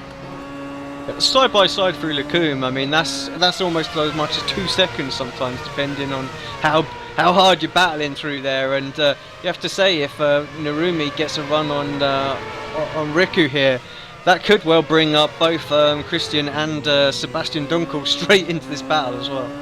So here you can see the gap's about 0.6 of a second. The gap between Narumi and Tanahote is about 1.4 seconds. It has kind of eked out a little bit, and actually now Tanahote has got Dunkel about 0.6 of a second back. Narumi's not going to be close enough to make the pass this time by, as they work themselves down in towards the bus stop chicane. Once again, we are past half race distance now in this, the 8th round of the 2014-15 iRacing.com Pro Series of Road Racing. And don't forget, a little bit later on, ladies and gentlemen, we stick it here at Circuit Spa-Francorchamps for the 3rd round of the Spirit of VLN series. We will have a look then one more time along board with Yuda Narumi, although he gets very close to the rear actually there. Own Riku Alatalos work themselves back down the hill. Once again, Narumi is putting that pressure on, having to short shift a little bit to get the draft at the optimal place as they work themselves up the hill. This is going to be a much better run for Narumi. He looks down to the inside immediately, and Yuda Narumi will be side by side as they work themselves down this back straightaway. But that Glacier racing car very fast in a straight line. Narumi takes a second bite of the cherry as they come down into Lacombe. He works himself down to the inside, and he does indeed complete that position. So move Yuda Narumi now up into P9 on the racetrack. And again, he just blasted away from Alatalo. And the thing with Alatalo right there, actually, having taken a very difficult line into Lacombe, he's immediately, Alex, under pressure now from Christian Tanahote.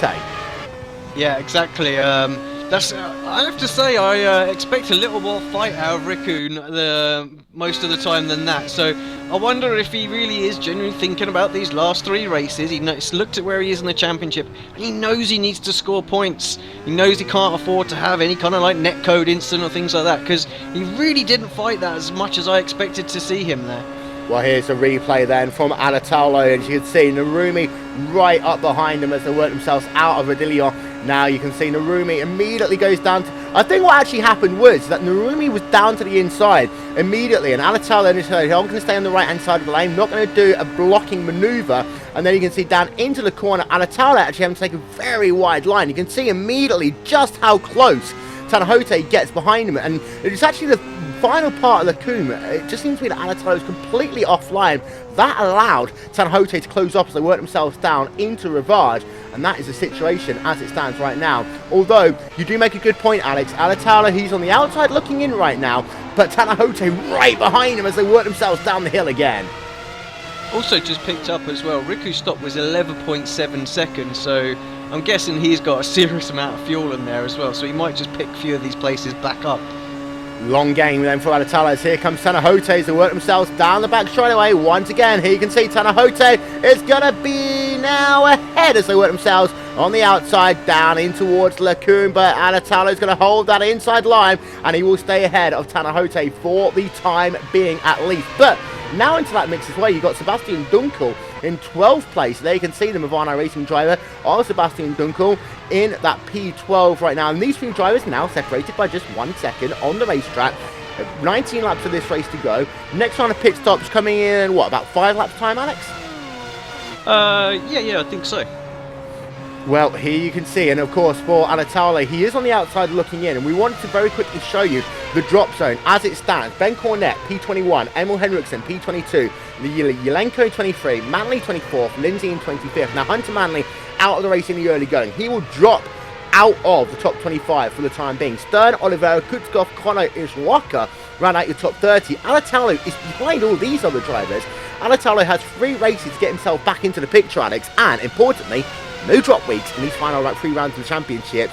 You crash, well, you've got nothing to fall back on. Yeah, exactly. I mean, he's sitting on 20 points now. That's golden. That puts him right in the mix. So, seems like he was quite far out of it, but just this race alone gives him everything he needs to push on and have just 2 steady finishes, I would think, at the final rounds, and that will secure him his World Championship license. So I definitely think he is perhaps looking at the big picture today. He was a little bit more defensive against Christian, but he did have the inside line that last time by.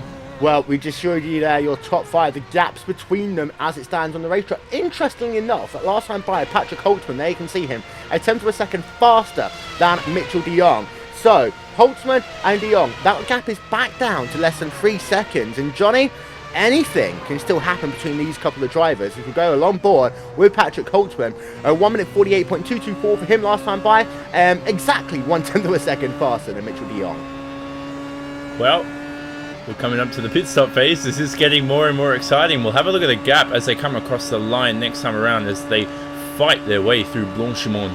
And certainly Holtzman looking at that relative time, maybe getting a little bit excited. But the pit stop phase is coming up, as Alex said, in a few laps' time. And we'll see de Jong pulling on towards another lap. It's going to be 17 laps remaining as he crosses the line. And actually 18 laps, sorry, yeah, it is 17 laps remaining. My timing screen's trying to troll me there, isn't it, Will? But we'll check the gaps nonetheless. And there you can see Fulvio Barrazzini. Well, after Barrazzini was able to pull away dramatically at the start of this run, after he finally got himself past Caton, Daniel, Caton's actually kind of closed back up. The gap is below 1 second once again, so right along board with Fulvio Barrazzini. Caton, last time by, was 2/10 of a second faster, got himself past the start-finish line. Barrazzini, 1/10 of a second faster, but Caton's in that dirty air right now, so nothing really to choose between these 2 drivers. However, Caton, Barrazzini, very similar lap times. It could well come down between these 2 drivers to who has the better in-lap and out-lap.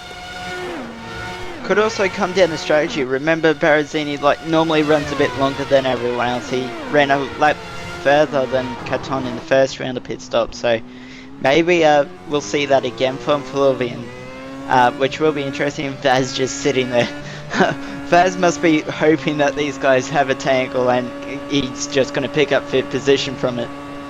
On board with Christian Tanahote, he tries to close down Sebastian Dunkel. You can see there the effect of the draft. It's about 7 kilometers an hour right now, but Tanahote is hitting that rev limiter at 311 kilometers an hour. And Alex, that is the choice all these drivers have to make every single race. Do you want a car that will be easy to overtake, that long 7th gear to be that draft gear, or do you predict yourself running alone?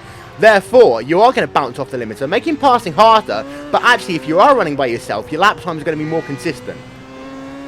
Yeah, exactly. It's one of the biggest decisions you make at every race, especially at places like Spa and Watkins Glen, where we have such a huge flat out straightaway section. And yeah, it looks like Christian perhaps thought maybe he wasn't going to be in and around cars throughout the race, but here we are, lap 29, and I don't think he's had a clear lap really all race. So perhaps wishes he just maybe had 1 or 2 extra clicks on that 7th gear. So there you can see then, out front, it's still Mitchell de Jong with a little under 16 laps to go in this race, working himself down towards Lacombe once again. Ladies and gentlemen, we're going to take the opportunity to step aside for just 1 moment. We'll be back. Second round of pit stops, conclusion of this race after this message. You are watching RaceSpotTV.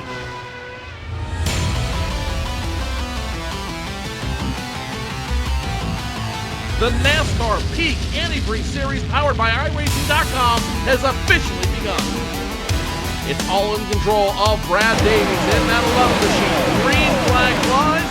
He's damn near banged up though. Now the 93 is going to push the 4 of Brian Day all the way up the wall. 4 wide down the super stretch going into turn 2. And now the 93, 39, the 3 machine goes around. Big trouble in the back. It's the race to the win up front. Look behind him. They're 3 and 4 wide, trying to make a push to the front as the field gains speed in turn number 1. Kenny Humphrey, if he can rip it back to the start-finish line, will win here at Daytona. 7 laps to go. Oh, As the 11, here we go. You love it. The 1 gets around. The 5 gets around. Big jump.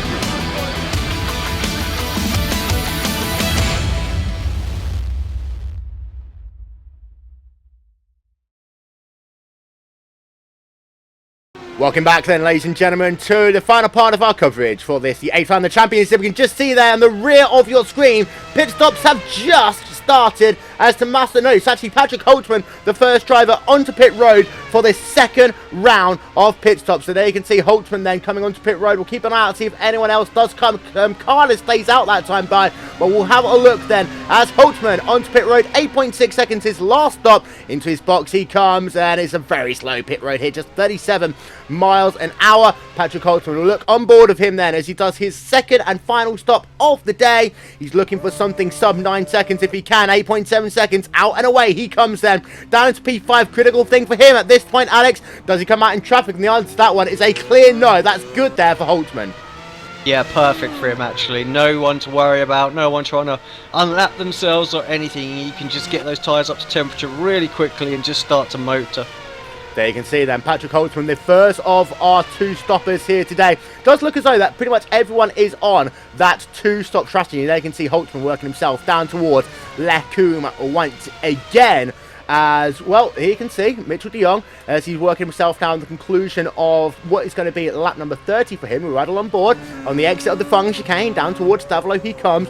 We expect him in the next 2 laps. So, de Jong out of Stavolo he comes. That long back straightaway up to 300 kilometers an hour. He will come before Blanchimont. You can see underneath the DHL bridge over 300 kilometers an hour. Just look at how much speed they scrub off. It's practically nothing there. Just about 3 miles an hour. Free Blanchimont coming down now towards the bus stop chicane. So will de Jong come on towards pit road this time by? The answer to that question is going to be yes. The question's going to be, will he be joined? Will we see in the background Tommaso Carter come in? And the answer to that question, I believe, is Kamala is going to come in as well. So Tommaso Carter onto pit road. Mitchell de Jong on towards pit road to make their second stops. So just 1 lap longer there than Patrick Holtzman. We have a look there. As you can see, Carter can just see coming on towards pit road. We're just keeping an eye out. Barazini is a little bit further back, but Barazini is working himself, and he's actually going to stay out and do another lap. But Mitchell de Jong, let's have a look at his pit time then, as he is working himself on his second stop of the day. It's going to be an 8.8 second stop back out and away for Mitchell de Jong. Keep an eye out though on the driver of Tommaso Carter. It is going to be an 8.5 second stop for him as he comes back out onto the racetrack as well. But he comes out behind Patrick Holtzman, but by the looks of it, so Holtzman is still ahead of Tommaso Carter there, Daniel.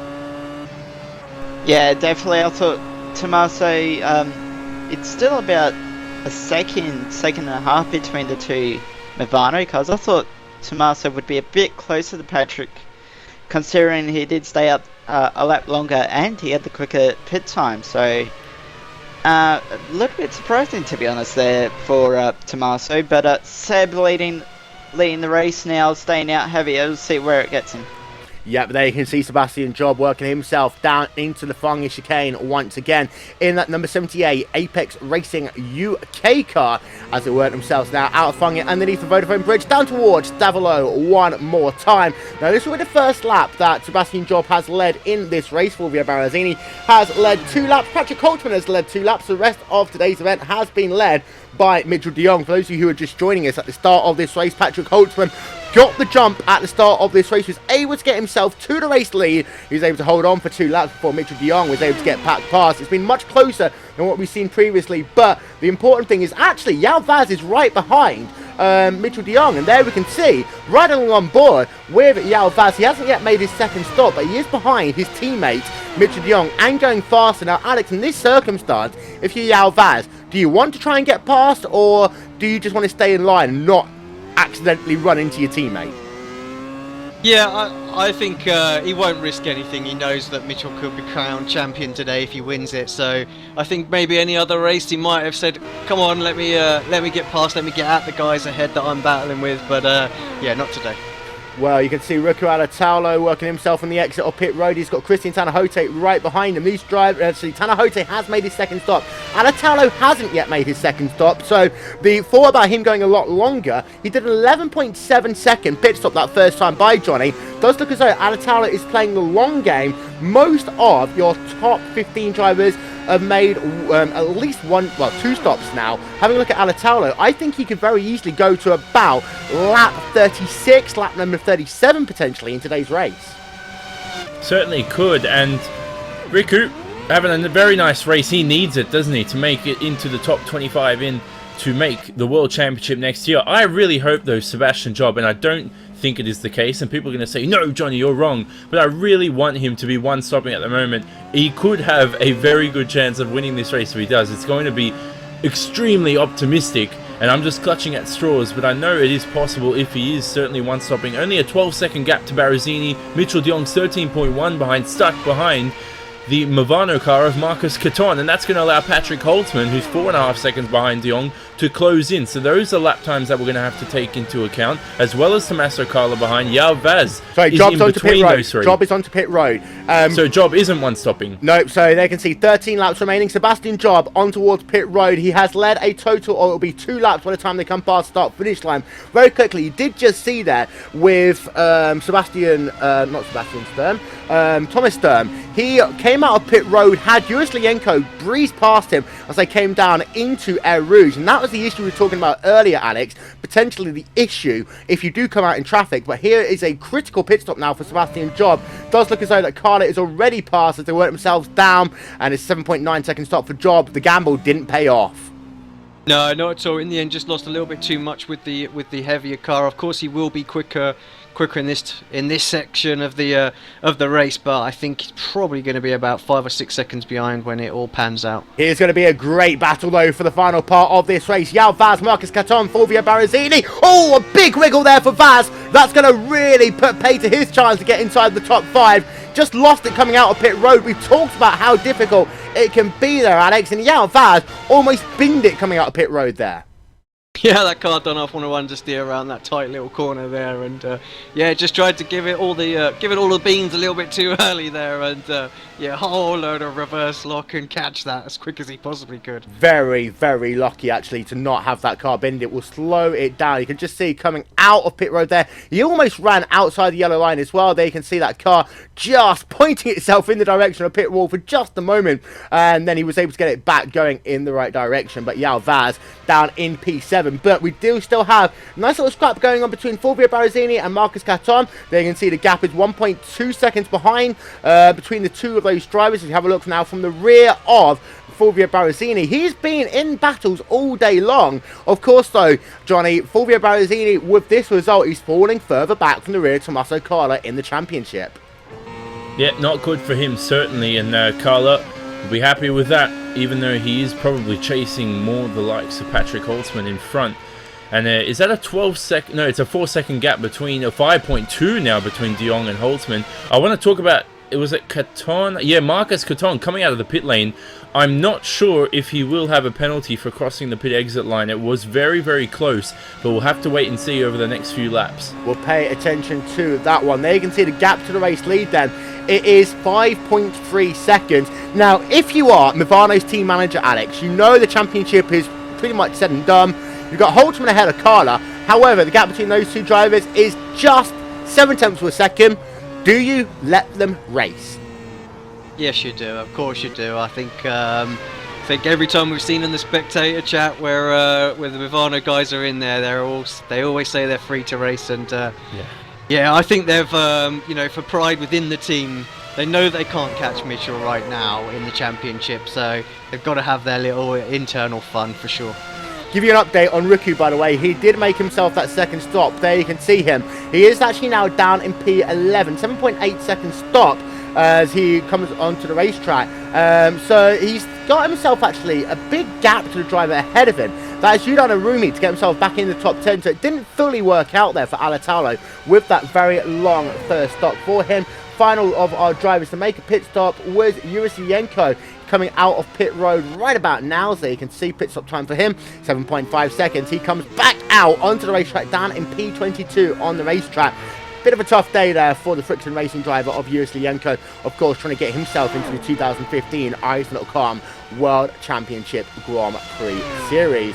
Though, this is going to be a battle to watch for the end of the race. And you can see a bit of a wiggle, though, from Carla as they work themselves out of the bus stop chicane. There is the gap between those two drivers. It is exactly, well, 8-9 tenths of a second there, Daniel. 10 laps to go. Carla, can he catch up to the rear of his own teammate and get past him? It's going to be interesting because Carla did pit a lap later, so Carla will have slightly fresher tyres than his teammate up ahead of him, so it'll be interesting to see with the dirty air and everything how Carla handles it. Just how the battle within Movano ends up. Down into Lacombe they come, and again that gap is remaining steady at about 9 tenths of a second. We have got a couple of other battles to conclude here. This is one between Yuda Narumi and Davide Corps. In fact, we know Narumi's very good in a straight line. He gets himself a good run out of La Source as they run themselves down the hill once again. 3 tenths of a second. That's perfect draft range now for Yuda Narumi. We'll have a look at him as he works himself now out of Radilio. Down on the outside, he will come again. He's done this pass so many times again, but you can see there that Davide Corps just giving him the position, tucking back in line, see if he can get himself a bit of a toe. But Yuda Narumi now up into P8 on the racetrack, and what a recovery drive we've seen by Yuda Narumi today here, Alex. Yeah, Yuda's a great driver. You know, a few seasons back we saw him fighting up front with, you know, the likes of Gregor and Hugo, and I think he just, I think strategy beat him that day, but he was able to get a top 5. I think it was 2013 World Championship. I know that he's been at university, so he's getting back into the car, and already you can see that he's going to be a force next year. I'm sure he'll go through the Class A series and regain his pro license. I'm not sure he's going to have and not be able to get enough points in the last 3 races to get a top 25. Here's Marcus Gatton, behind him is the Alvaz, and this is going to be a battle that we will see all 2015. Now, both Gatton and Vaz pretty much guaranteed entry into the 2015 Racing.com World Championship Grand Prix Series. Now, you're into that stage of the season where these two drivers are battling to get inside each other's heads.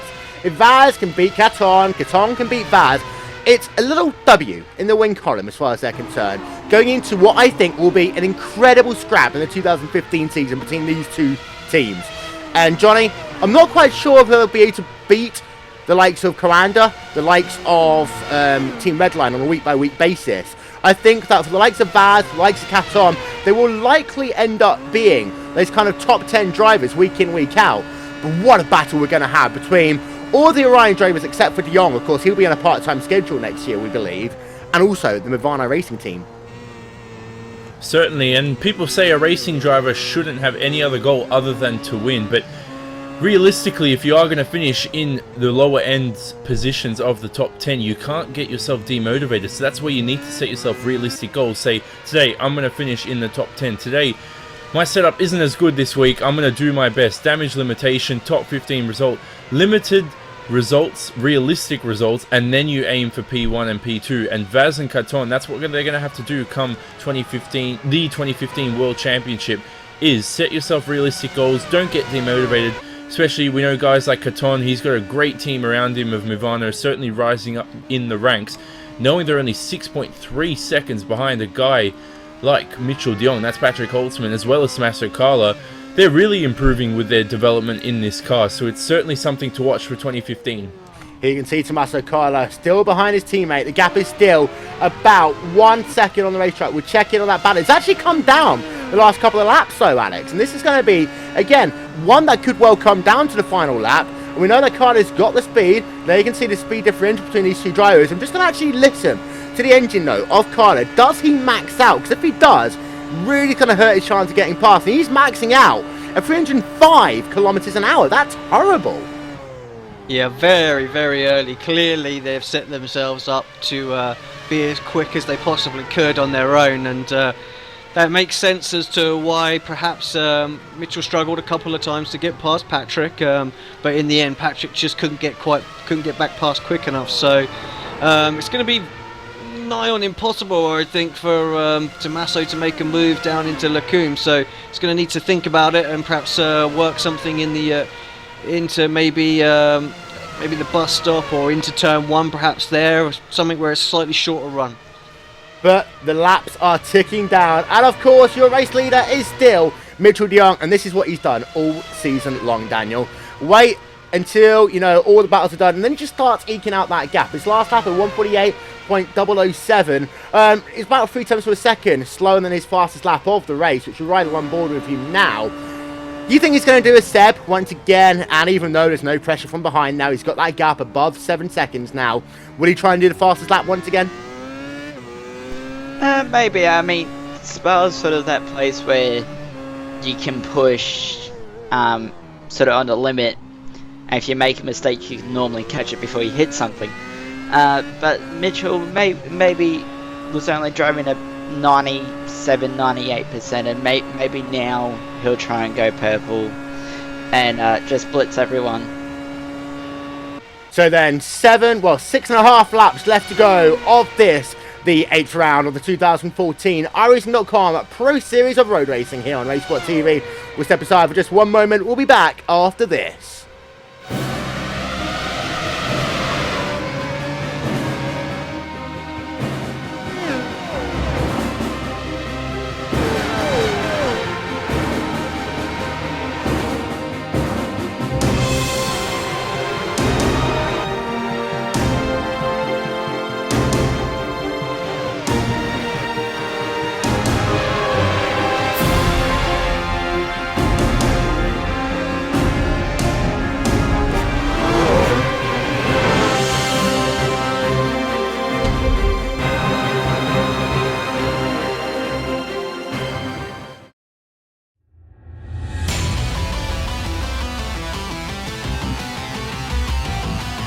The NASCAR Peak Antifreeze Series powered by iRacing.com has officially begun.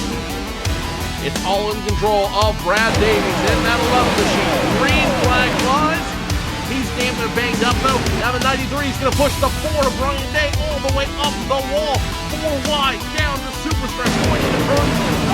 And now the 93, 39, the 3 machine goes around. Big trouble in the back. It's been the race to the win up front. Look behind him. They're 3 and 4 wide, trying to make a push to the front as the field gains speed in turn number 1. Kenny Humphrey, if he can rip it back to the start finish line, will win here at Daytona. 7 laps to go. Oh, As you Brad love it, Davies, here we go. You love it. The 1 gets around, the 5 gets around. Big jump for first place.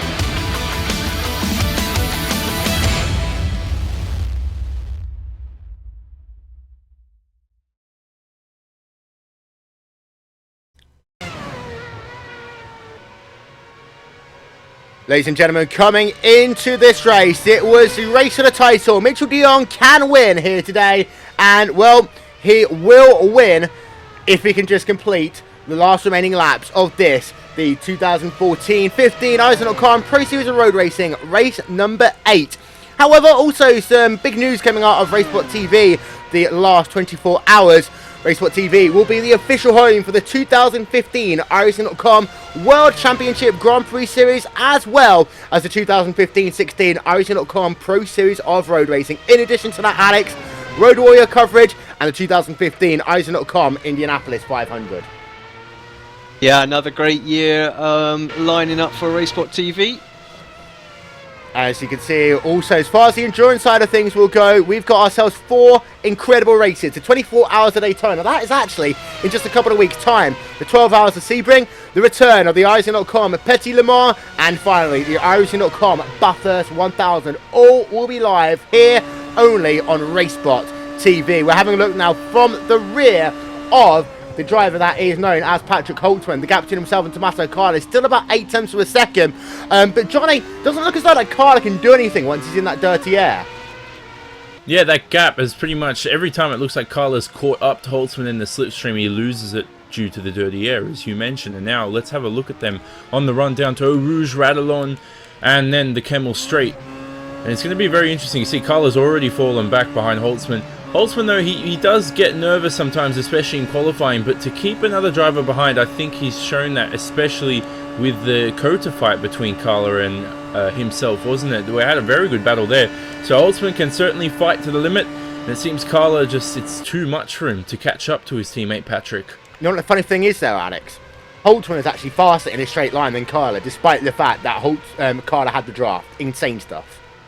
Yeah, just goes to show there that perhaps the drivers split in what they do as far as strategy. Patrick wanting just a little bit more gear ratio to be able to make a move. So yeah, I think as I touched on earlier, it's going to be near enough impossible for Tommaso to get past. It's not easy to make a move in this infield section at all. It's really going to come down to Tommaso forcing his teammate into perhaps making a little mistake somewhere, as we see Patrick running just a little bit wide there. That's going to close the gap up, but yeah, it's going to need to be something like that, a twitch off one of these corners that loses him maybe 2 or 3 tenths, and there's so much momentum. Tomo Meglek, we're just having a look on board of him. Now, he was 4 kilometers an hour faster in a straight line than Sebastian Dunkel. He currently sits about 6 tenths of a second back. Now, this is one battle that we have got to keep our eye out before the end of this race, and also the battle that's going on right behind between Samuel Clark, who we haven't actually mentioned in this entire race, who's battling with Thomas Stern for P13, P14. But Sam Clark, well, let's have a look at his positions. He's kind of been thereabouts inside that top 15. Started 16th. He's been as low as P18, as high as P13 in this race, Daniel. Still doing a good job, and he's one of those drivers that's just been ticking it off, race after race after race after race, getting himself towards a World Championship license, that golden ticket. Yeah, sort of a quiet race for Samuel Clark. I was in, not until it was I think it was his first pit stop. I don't even know he was racing. That's how quiet he's been so far this race. He's got Thomas Stern about 7-8 tenths behind him now, which might put him under a little bit of pressure, but I think he'll hold out to Thomas pretty easily. Last time by, Holtzman lost 4 tenths per second to Carla, so Carla is putting that pressure on, and you said this a little bit earlier on, Johnny. Carla has fresher tyres. 4 laps of this race to go. We do know the tyres do fall off a little bit here, as again, Holtzman running wide. I think he's under pressure from his own teammate right now, and it's starting to get into his head, because of course, whoever finishes the championship higher will have the de facto #1 team car as far as it's concerned. So if Carla can actually get past Holtzman in these last couple of races and be ahead, he will be the quote-unquote #1 driver from Ivano Racing. Surely that is going to mean something momentum-wise as we go into the World Championship Series. Yeah, we talk about that a lot, and I've mentioned a lot, you've mentioned, everybody has mentioned a lot about the mental games and how you can be on top of your teammate and win. And certainly now it seems that Carla's been affected by the dirty air once again. He's not going to be up close to Holtzman. The gap's pretty much gone back to what it was before those 4 tenths were gained. But I think even though if Holtzman gets beaten, what you've got to do as a driver is you've got to say to yourself, I was beaten once, I'm not going to be beaten again. You can't let that sort of stuff get to your head. Sebastian Vettel, Daniel Ricciardo mentality. Ever since Ricciardo beat Vettel in the first round of the championship, it did look as though the kind of spring that Sebastian Vettel has had in his step for years just kind of withered away really quickly. What you've exactly right, and what you've got to do is you've just got to do exactly what Sebastian Vettel hasn't done, and that's I mean, yeah, he left Red Bull for a new challenge and all that, and yeah, that's respectable. But what he's going to do is just think to himself, yeah, I'm struggling in these new cars, and these iRacing drivers at the moment with Holtzman and Carlo, they're not in new cars, they're going to be in the same cars once again after the Pro Series in the World Championship. You're going to say, yeah, you know what, I've been faster than him in these practice sessions, they get along, they're teammates, but publicly you want to say, I am better, I'm not going to leave the team, I'm going to beat him when we're in the same car, in the same team, same setup, same atmosphere, and show who's boss. And that's exactly what Ricciardo did to Vettel this year, and Vettel's going to try and show it back to his old team in 2015. Just a couple of laps to go then, and he can see Thomas Stern right on board of him as he comes out of La Source, but he does lose quite a bit of time that time by out of La Source, still battling with Samuel Clark right back on board of him. Want to have a look again at the speed difference between these two drivers, because again, I think that Vortex Sim Racing team, Alex, taking a slightly higher downforce, and having a look, really, Thomas Stern is kind of hitting max about 304. They're one of the slowest cars in a straight line I've seen all day long. Yeah, I think you're right there. Just I was looking at the speeds there as well, and Clark was able to perhaps be a kilometre of an hour faster on his own. So again, he's going to be a similar situation as Carlo has with Holtzman. He's just can't see how Stern's going to get a move done here. Just a couple of updates very quickly, by the way. Yuda Narumi is classified as out of the race. So we didn't see that one on our screen, but Narumi is out. And also Diego Oliveira, he looks like he might have just had a moment as well, Johnny. Yep, certainly, and it seems that I want to go back to the point with Thomas Stern going up Eau Rouge. It seems his car is not taking the bumps very well, so let's see the next time around with Eau Rouge whether Thomas Stern can actually take the corner relatively cleanly, relatively smoothly. Does he lose? He lost about 2 to 3 kilometers an hour, but at the same time, does he have to sacrifice the line through there? And so is he ever going to get past Samuel Clark? The other question is, It's Tomo Meglek, I think, behind Sebastian Dunkel, Yeah, he's hoping fallen to chase back too far, P11. though. And also, actually, to take this back, it looks like Rico Natalo's onto pit road once again. Or is it? No, it's not. Rico Natalo. Oh. Rico Natalo's had a huge crash by the looks of it. We'll get ourselves a replay of that. But Rico Natalo, this is critical for his championship. He was running inside of the top 10. Rico Natalo has had a crash in that Glacier Racing number 50 car. And that could very well be his entire championship over there, Alex. Yeah, I think he's going to try and see if he can finish this race. It does not look good. It's less than 3 laps to go. He can do it as far as the roll-ins go, but he's got to get it round. I'm sure the officials will be looking at him as being a bit of a danger on the circuit, so he just needs to be very, very careful when people are coming by. There's no way he's going to be able to hold out for that. There's all the way down to 20th places just within 30 seconds of him. They're easily going to breeze past him in these last 2 laps. So let's have a look then on board with Rico Natalo. You see he comes out the corner, puts the gas down, catches the white line, and, well, slams into the wall there. Rico Natalo, what was a great race for him. It was a top 10 at one point for him, falling down the order, and he's just been passed by Frank Levesque the fourth, and he's got Justin Lindsay around him. Takura Ishiwaka, by the way, is right behind. There you can see he's limping around. It's Rico Natalo. We are into the last lap of this race. You can see, so he might just be able to hold on to a top 20, but Mitchell de Jong has taken the white flag. He's got himself 2/3 of the lap to go. But Daniel, drama, and we've got drama now for Alatalo. He's falling back, and in fact, it does look as though that car is limping around. I don't think he's going to be able to get this car to the end of the race. In fact, he will be passed, I think, by Mitchell de Jong this lap. Yeah, that's something he won't want to do is take Mitchell de Jong, or any of the leaders, out on the last lap. That would go down interesting with the stewards after the race. Yeah. But it looks like he's just limping around. Yeah, he's going to have to get out of the way. He's ahead of the leader. He's about to get past. Oh my, look at that! That car is crabbing all over the place, and you know what? He needs to get off the racetrack. That car is swerving all over the place. Thankfully, de Jong was able to get past. He works himself down into Blanchimont for the final time. It's going to be another win for Mitchell de Jong and that Orion race team, but more importantly, as he works himself out of the bus stop chicane, Mitchell de Jong is your 2014-15 Pro Series of Road Racing champion. The Movano guys have hit each other into the bus stop. Riku, of course, in the way there. The guys have had to split. Are they going to recover back? Sebastian's coming. It looks like Job will get the podium. Hold on to it. Job will get the podium though, because Carla falls down into P number 4. Sebastian Job looks as though he will actually claim a podium there, as he doesn't get himself past. But what a finish to this race. We'll get ourselves a replay of that one. And again, if you're a slower car, you've got to get out of the way. We'll have a look now from on board with Tommaso Carla. This is them working themselves through the Fagna chicane. Tommaso Carla, you can see there, the wounded car will come up very quickly of Rico Anatalo. And we'll have a look at Tommaso Carla. And they have to, I think, get right out of the gas here. You can see themselves working themselves down this back straightaway.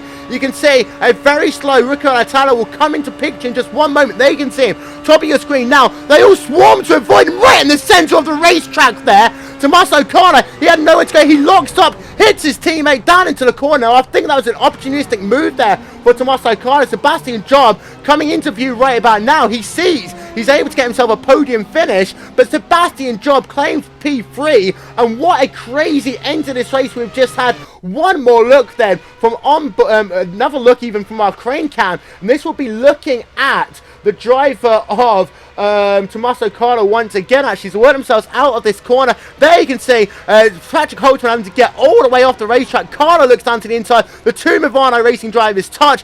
Alex, did Carla just try and go for an over-optimistic move there as they came down into the bus stop? Yeah, I don't know. I think he had a right to go for it. He managed to avoid Riku there. I think, yeah, you've got to have a go on the final lap there. Of course, Patrick was coming in from an off-track position. You could argue that actually he had to concede the position there because of what had happened. But Yeah, I mean, I think they'll put that one purely down to the fact that they had to avoid the back marker. There'll be no problems there as far as the teammates go, and the team will just chuckle about it a little bit there. Patrick, of course, held on to second, but Tommaso did lose the podium, which will be a little bit disappointing for them. But what will it be for Alitaolo? Because, of course, the rules and the iRacing.com, I mean, this is, you can see actually Alitaolo, you can see there in this shot, he was in the racing line coming down into that corner. There you can see another look again. Alitalo's car crabbing all over the place. You can just see there our static camera coming down into the corner. You can see Alitalo coming into shot, and I'm not really quite sure whether or not the racing stewards, Alex, are gonna have to potentially penalise Alitalo for that one, because in my opinion, he was the cause of the initial incident there, and you shouldn't be driving a damaged race car on the racetrack for the sole purpose of making up laps. But I think, I mean, he will certainly get some points. I think as the rule-in system goes, he'll get himself 3 points. I don't know if he's had anything else in the race, and of course if he gets in excess of 6, he will be suspended for the next race. But I don't know where the current point situation lies for the drivers with their licenses and things like that, so it could have a major impact. He might not be able to race next race, and that will of course seriously dent his chance of getting into the top 25. I want to actually just rewind this one more time, because he wasn't weaving, I think, intentionally, but the way he was trying to control that car, it was just him. It was almost as if he was having to weave the car to keep it in a straight line, and we'll slow it down right about here. And you can notice that, I believe that there's another car trying to get past him, right about here. Centre of the racetrack was Alitalo, and that was one of the Vortex sim racing drivers. Now, you'll notice he just is able to squeeze past. Alitalo tries to move out of the way. Holtman has nowhere to go, clips Alitalo. Carter comes into view. Now, we'll just cycle that camera around. You'll see the back end of this incident actually now, and it's just an incredibly crazy finish to what has been a crazy race here. And I'm actually pretty much there, Johnny, almost speechless. Yeah, thank you for not talking to me this whole time, because I was exactly speechless. I don't think Patrick's going to be too happy about that, and as well as Tommaso losing a podium. Sebastian Job, though, will be the happiest of all 3 of them in that battle for the final podium spots, taking his first podium of the Pro Series, I'm pretty sure, if I'm not mistaken, as well as almost taking P2 away from Patrick. They crossed the line, much like a NASCAR ending at Daytona.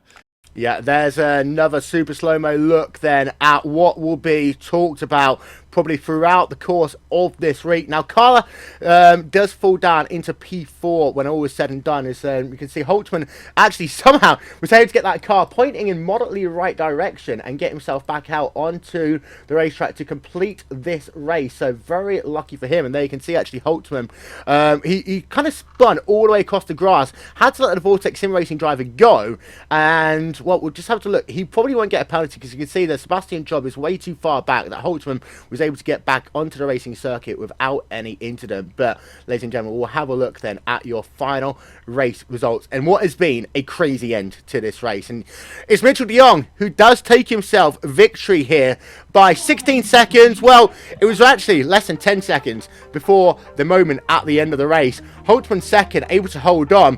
When all was said and done, Sebastian Job was just 1/10 of a second back. Tommaso Carlo loses the podium finish in the final corner of the final lap. Fulvio Verrazzini 5th, Marcus Caton in 6th, Yao Vaz 7th, David Corps in 8th, Christian Tanahote 9th, Sebastian Dunkel rounding out your top 10 onto P2. And then you've got yourself Tommy Meglek, Samuel Clark, Thomas Stern 13th, Miguel Martin 14th, David Heisey 15th, Frank Levesque in 16th, Justin Lindsay 17th, Takara Ishiwaka in 18th, Rico Latala classified in the end in 19th, and Emil Henriksen rounding out your top 20. There you can see the rest of the results coming up on your screen. And it's been a tough day for a couple of drivers. Michel Mancusi, one of them. Benjamin Lindsay, also a tough day for him. Yudan Arumi, well, that's pretty much his road, I think, done for the season. Hunter Manley, classified in last place, also dropping outside of the top 25. I'm going to step aside for just a moment, ladies and gentlemen. We'll be back with extensive post-race coverage after this. You're watching RaceSpotTV.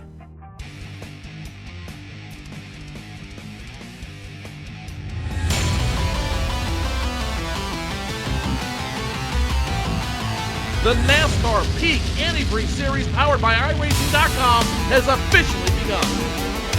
It's all in control of Brad Davies in that 11 machine. Green flag flies. He's damn near banged up though. Now the 93 is going to push the 4 to Brian Day all the way up the wall. 4 wide down the super stretch point in the turn. And now the 93-39, the 3 machine goes around. Big trouble in the back. It's the race for the win up front. Look behind him. They're 3 and 4 wide, trying to make a push to the front as the field gains speed in turn number 1. Kenny Humphrey, if he can rip it back to the start finish line, will win here at Daytona. 7 laps to Oh, go. As you love it. Davies, here we go. You love it. The 0-1 gets around. The 5 gets around. Big jump.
Not quite sure what happened there, but ladies and gentlemen, welcome back to post-race coverage for this, the 8th round of the 2014 iRacing.com Pro Series of Road Racing. We do have a champion. It is the one and only Mitchell de Jong, but of course we have controversy reigning supreme here. We've got ourselves, which is going to be a proper super slow-mo look at this incident.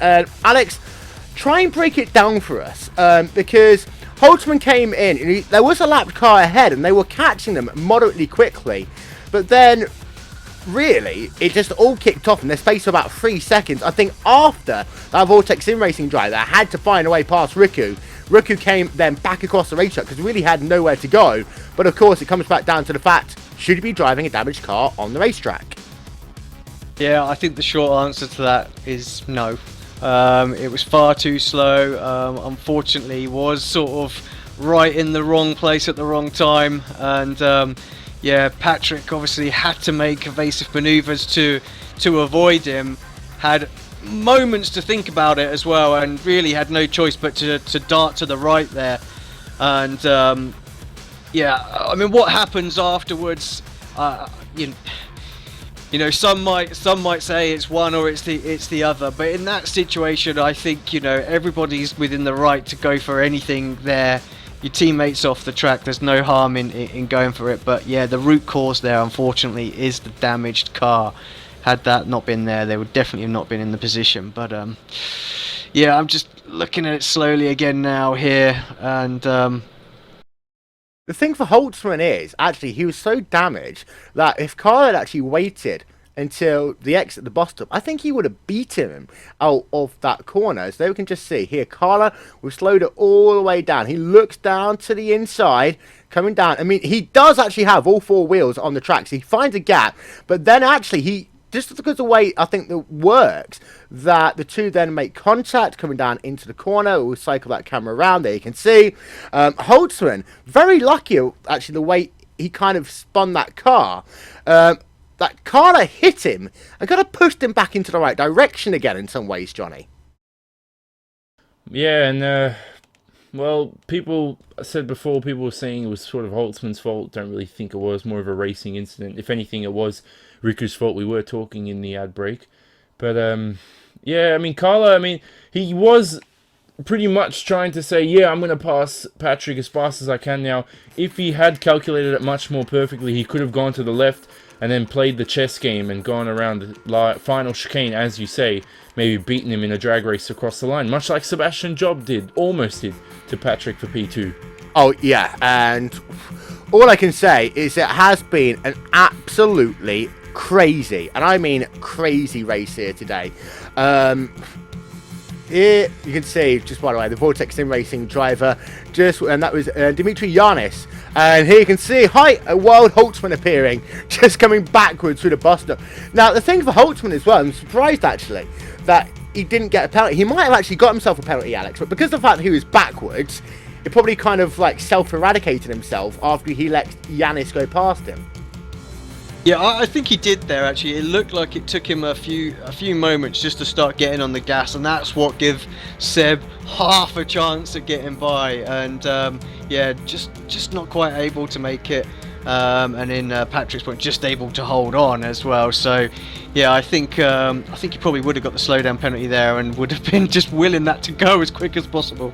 Here you can see Sebastian Job coming down in towards the bus stop chicane. He ends up claiming third place in here, so he does actually get a podium out of this, despite what was another strategy error for him actually, Alex. He thought he could make it work. It didn't work out in the end for him. Again, I think he may have taken just one too many laps of fuel. One lapse I think would have kept him in the mix. The additional laps kind of hurt him when he needed to have that speed at the start of the run.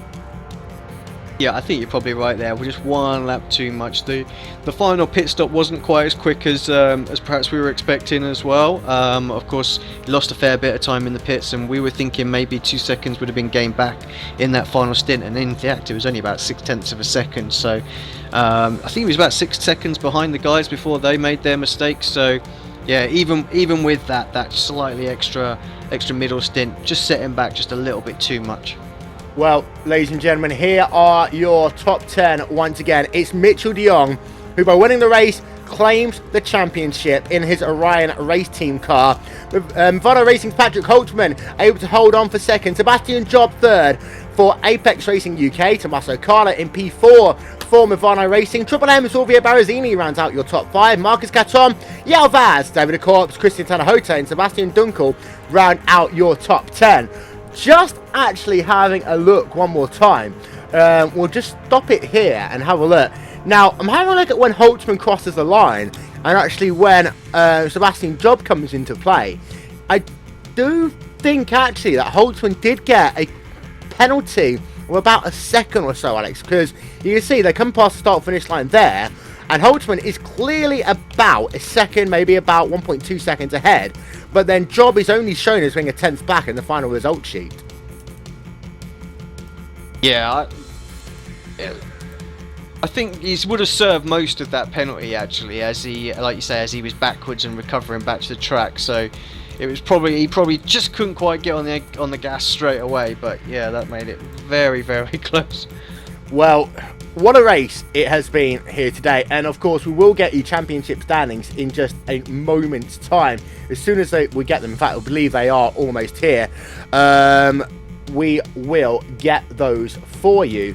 But overall, Johnny, what a race it's been. And the first stint, we did actually think that maybe Movano had something for Mitchell de Jong. To be honest, I think it was very good by to both the Movano duo of Holtzman and Carlo to at least bring that gap down to what it normally is. I mean, I remember at least Circuit of the Americas and VIR, it was a lot bigger than we saw today. So they're making progress, and certainly going to make even more progress because it's easier to catch someone than to defend. I've lost the quote there, whoops. But anyways, basically saying that Movano needs to still work hard. I mean, you can't feel sorry for yourself and say, oh, we had this incident at the end. You need to just straight away get back on next week, next race, try and close that gap and start winning races for confidence. But Alex, we do have a new champion, Mitchell de Jong. Now, we do know he's going to be running a part-time schedule in 2015 for the World Championship Series. But this guy is insanely good, and I mean insanely good. If he actually gets to run in any races toe-to-toe with Hutu, Louise, Cronke, etc., he's going to be a race winner. Surely. Yeah, do you know what? I think we're in... I mean, last season, people talked about the 2014 World Championship Series being the most competitive ever. But actually, I think 2015 is going to top that. I mean, just to talk about some of the changes, of course, we've got some red line announcements as well. Oli Picalo, Alexei Usiukola joined Gregor and Atsi. I mean, that is just a phenomenal team, and you fully expect those four to be up there every race as well. The Coanda guys as well, always fast, and yeah, now Mitchell de Jong as well. I mean, let's not forget Ilka Hapala's really started to perform in the last few races as well, qualifying really strong. I think that top 10 are going to be separated by the smallest margins. You know, Patrick, Tommaso, Sebastian, potentially all going to be fighting in and around there as well. You know, and let's not count out some of the others that were in the top 10 as well, and you know, people like Arbe as well. I mean, I think the top 15 to 20 drivers, depending on what happens with strategies and the race getting sort of fanned out a little bit, you could be looking at 20-25 seconds between the top 20 cars next year. Easily. And we all know, of course, Homashima was the highlight of last year, almost getting that win. Didn't quite work out for him. By the way, we have got the confirmation of the standings as they are right now. De Jong, 350 points, of course, he's a champion. Holtzman, currently 238 points. Carla, 218 points. Barazini, 190. Vaz, 188 points. Sebastian Job, 180.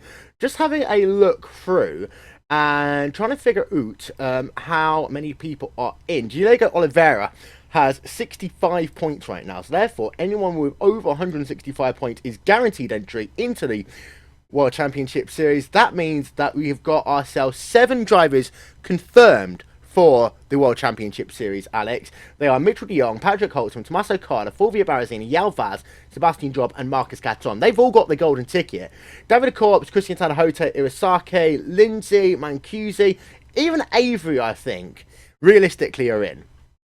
Yeah, I think you're right there. I think those guys, Richard's on 107. I don't think he would need to do any more. Just those guys that are down at the 65 point mark would have to perform some top 5 results, and I just can't see that happening in the last two rounds. Well, more than top 5 podium finishes. So, yeah, I think they're all in as well.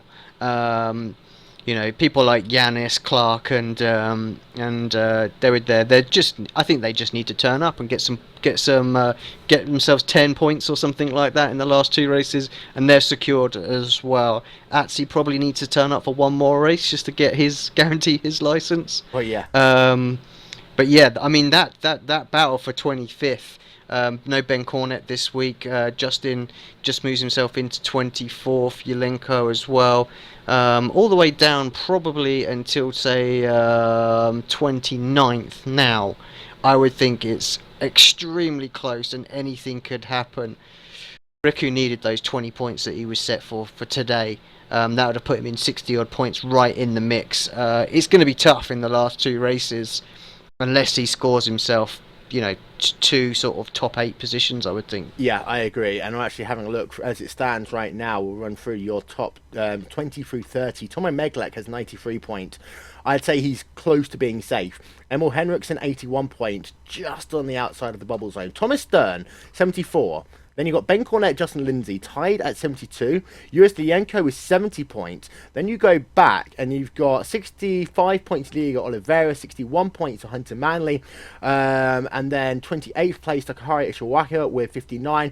Yugeni Kutskadov, 56. Tommy Kono with 52. Rico Latalo, 51 points. Sebastian Dunkel, 50. It's still close though, Daniel. And 2 rounds of the championship left to go. We always know that anything can happen in the Pro Series. Road America and Interlagos, they are 2 tracks where you could always get an interesting finish. I think a couple of drivers have been hitting themselves today, though, after the performances of their races. Not just Alatalo, but a couple of other drivers as well. I think are going to be disappointed what they achieved here.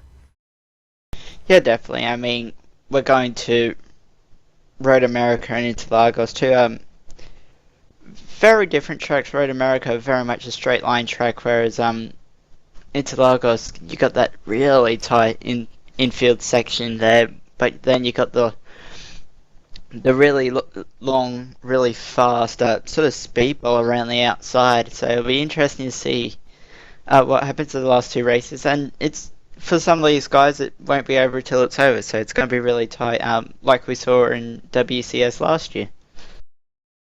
Road America, 1 week's time, Johnny. De Jong, again, the victor, or the performance that Movano had for the first part of this race, is that going to help them kind of like get more momentum? As we go to what was a very different racetrack, it's really stop-start at Road America. Yeah, use a lot of fuel as well, and it's a racetrack that you can love and a racetrack that you can hate, as well as the very, very famous carousel over there. In terms of Movano, are they going to catch De Jong? Well, at the progress they are making at the moment, probably not next round, but, you know, if you are winning, and we know in Formula 1, the constructors that are on top, they do have diminishing progress because they are dominating by so much. So, as I said before, they will catch De Jong even more, but whether they can win will be another question in itself. We will find out the answer to that one, of course, in 1 week's time. Of course, ladies and gentlemen, once again, we're going to end our broadcast today with what I have to say has been a absolutely horrific day for the horrific week, even, sorry, for the people of France. Je suis Charlie, of course, is the message that's been going around. And it's something that we want to kind of, you know, say here on RaceSpotTV as well. And it's not our job to go into the details or go into the theories or the politics behind everything. I think the simple thing is that people have lost their lives. Innocent people have lost their lives. You know, doing what they want to do, be it working for a publication, be it being a police officer. These people do what they do because they're proud to do it, and no one should lose their lives for doing an honest day's work, wherever they are in the world. So, for all the people who've been affected in France, and there are more stories coming out with every given hour, our thoughts with you, and we leave you with that thought here. Thank you very much for watching the 8th round of the iRacing.com Pro Series of Road Racing. It's been Will Vincent, it's been Daniel Benefield, Johnny Simon, and Alex Simpson. Je suis Charlie. We'll talk to you all next time. Bye-bye.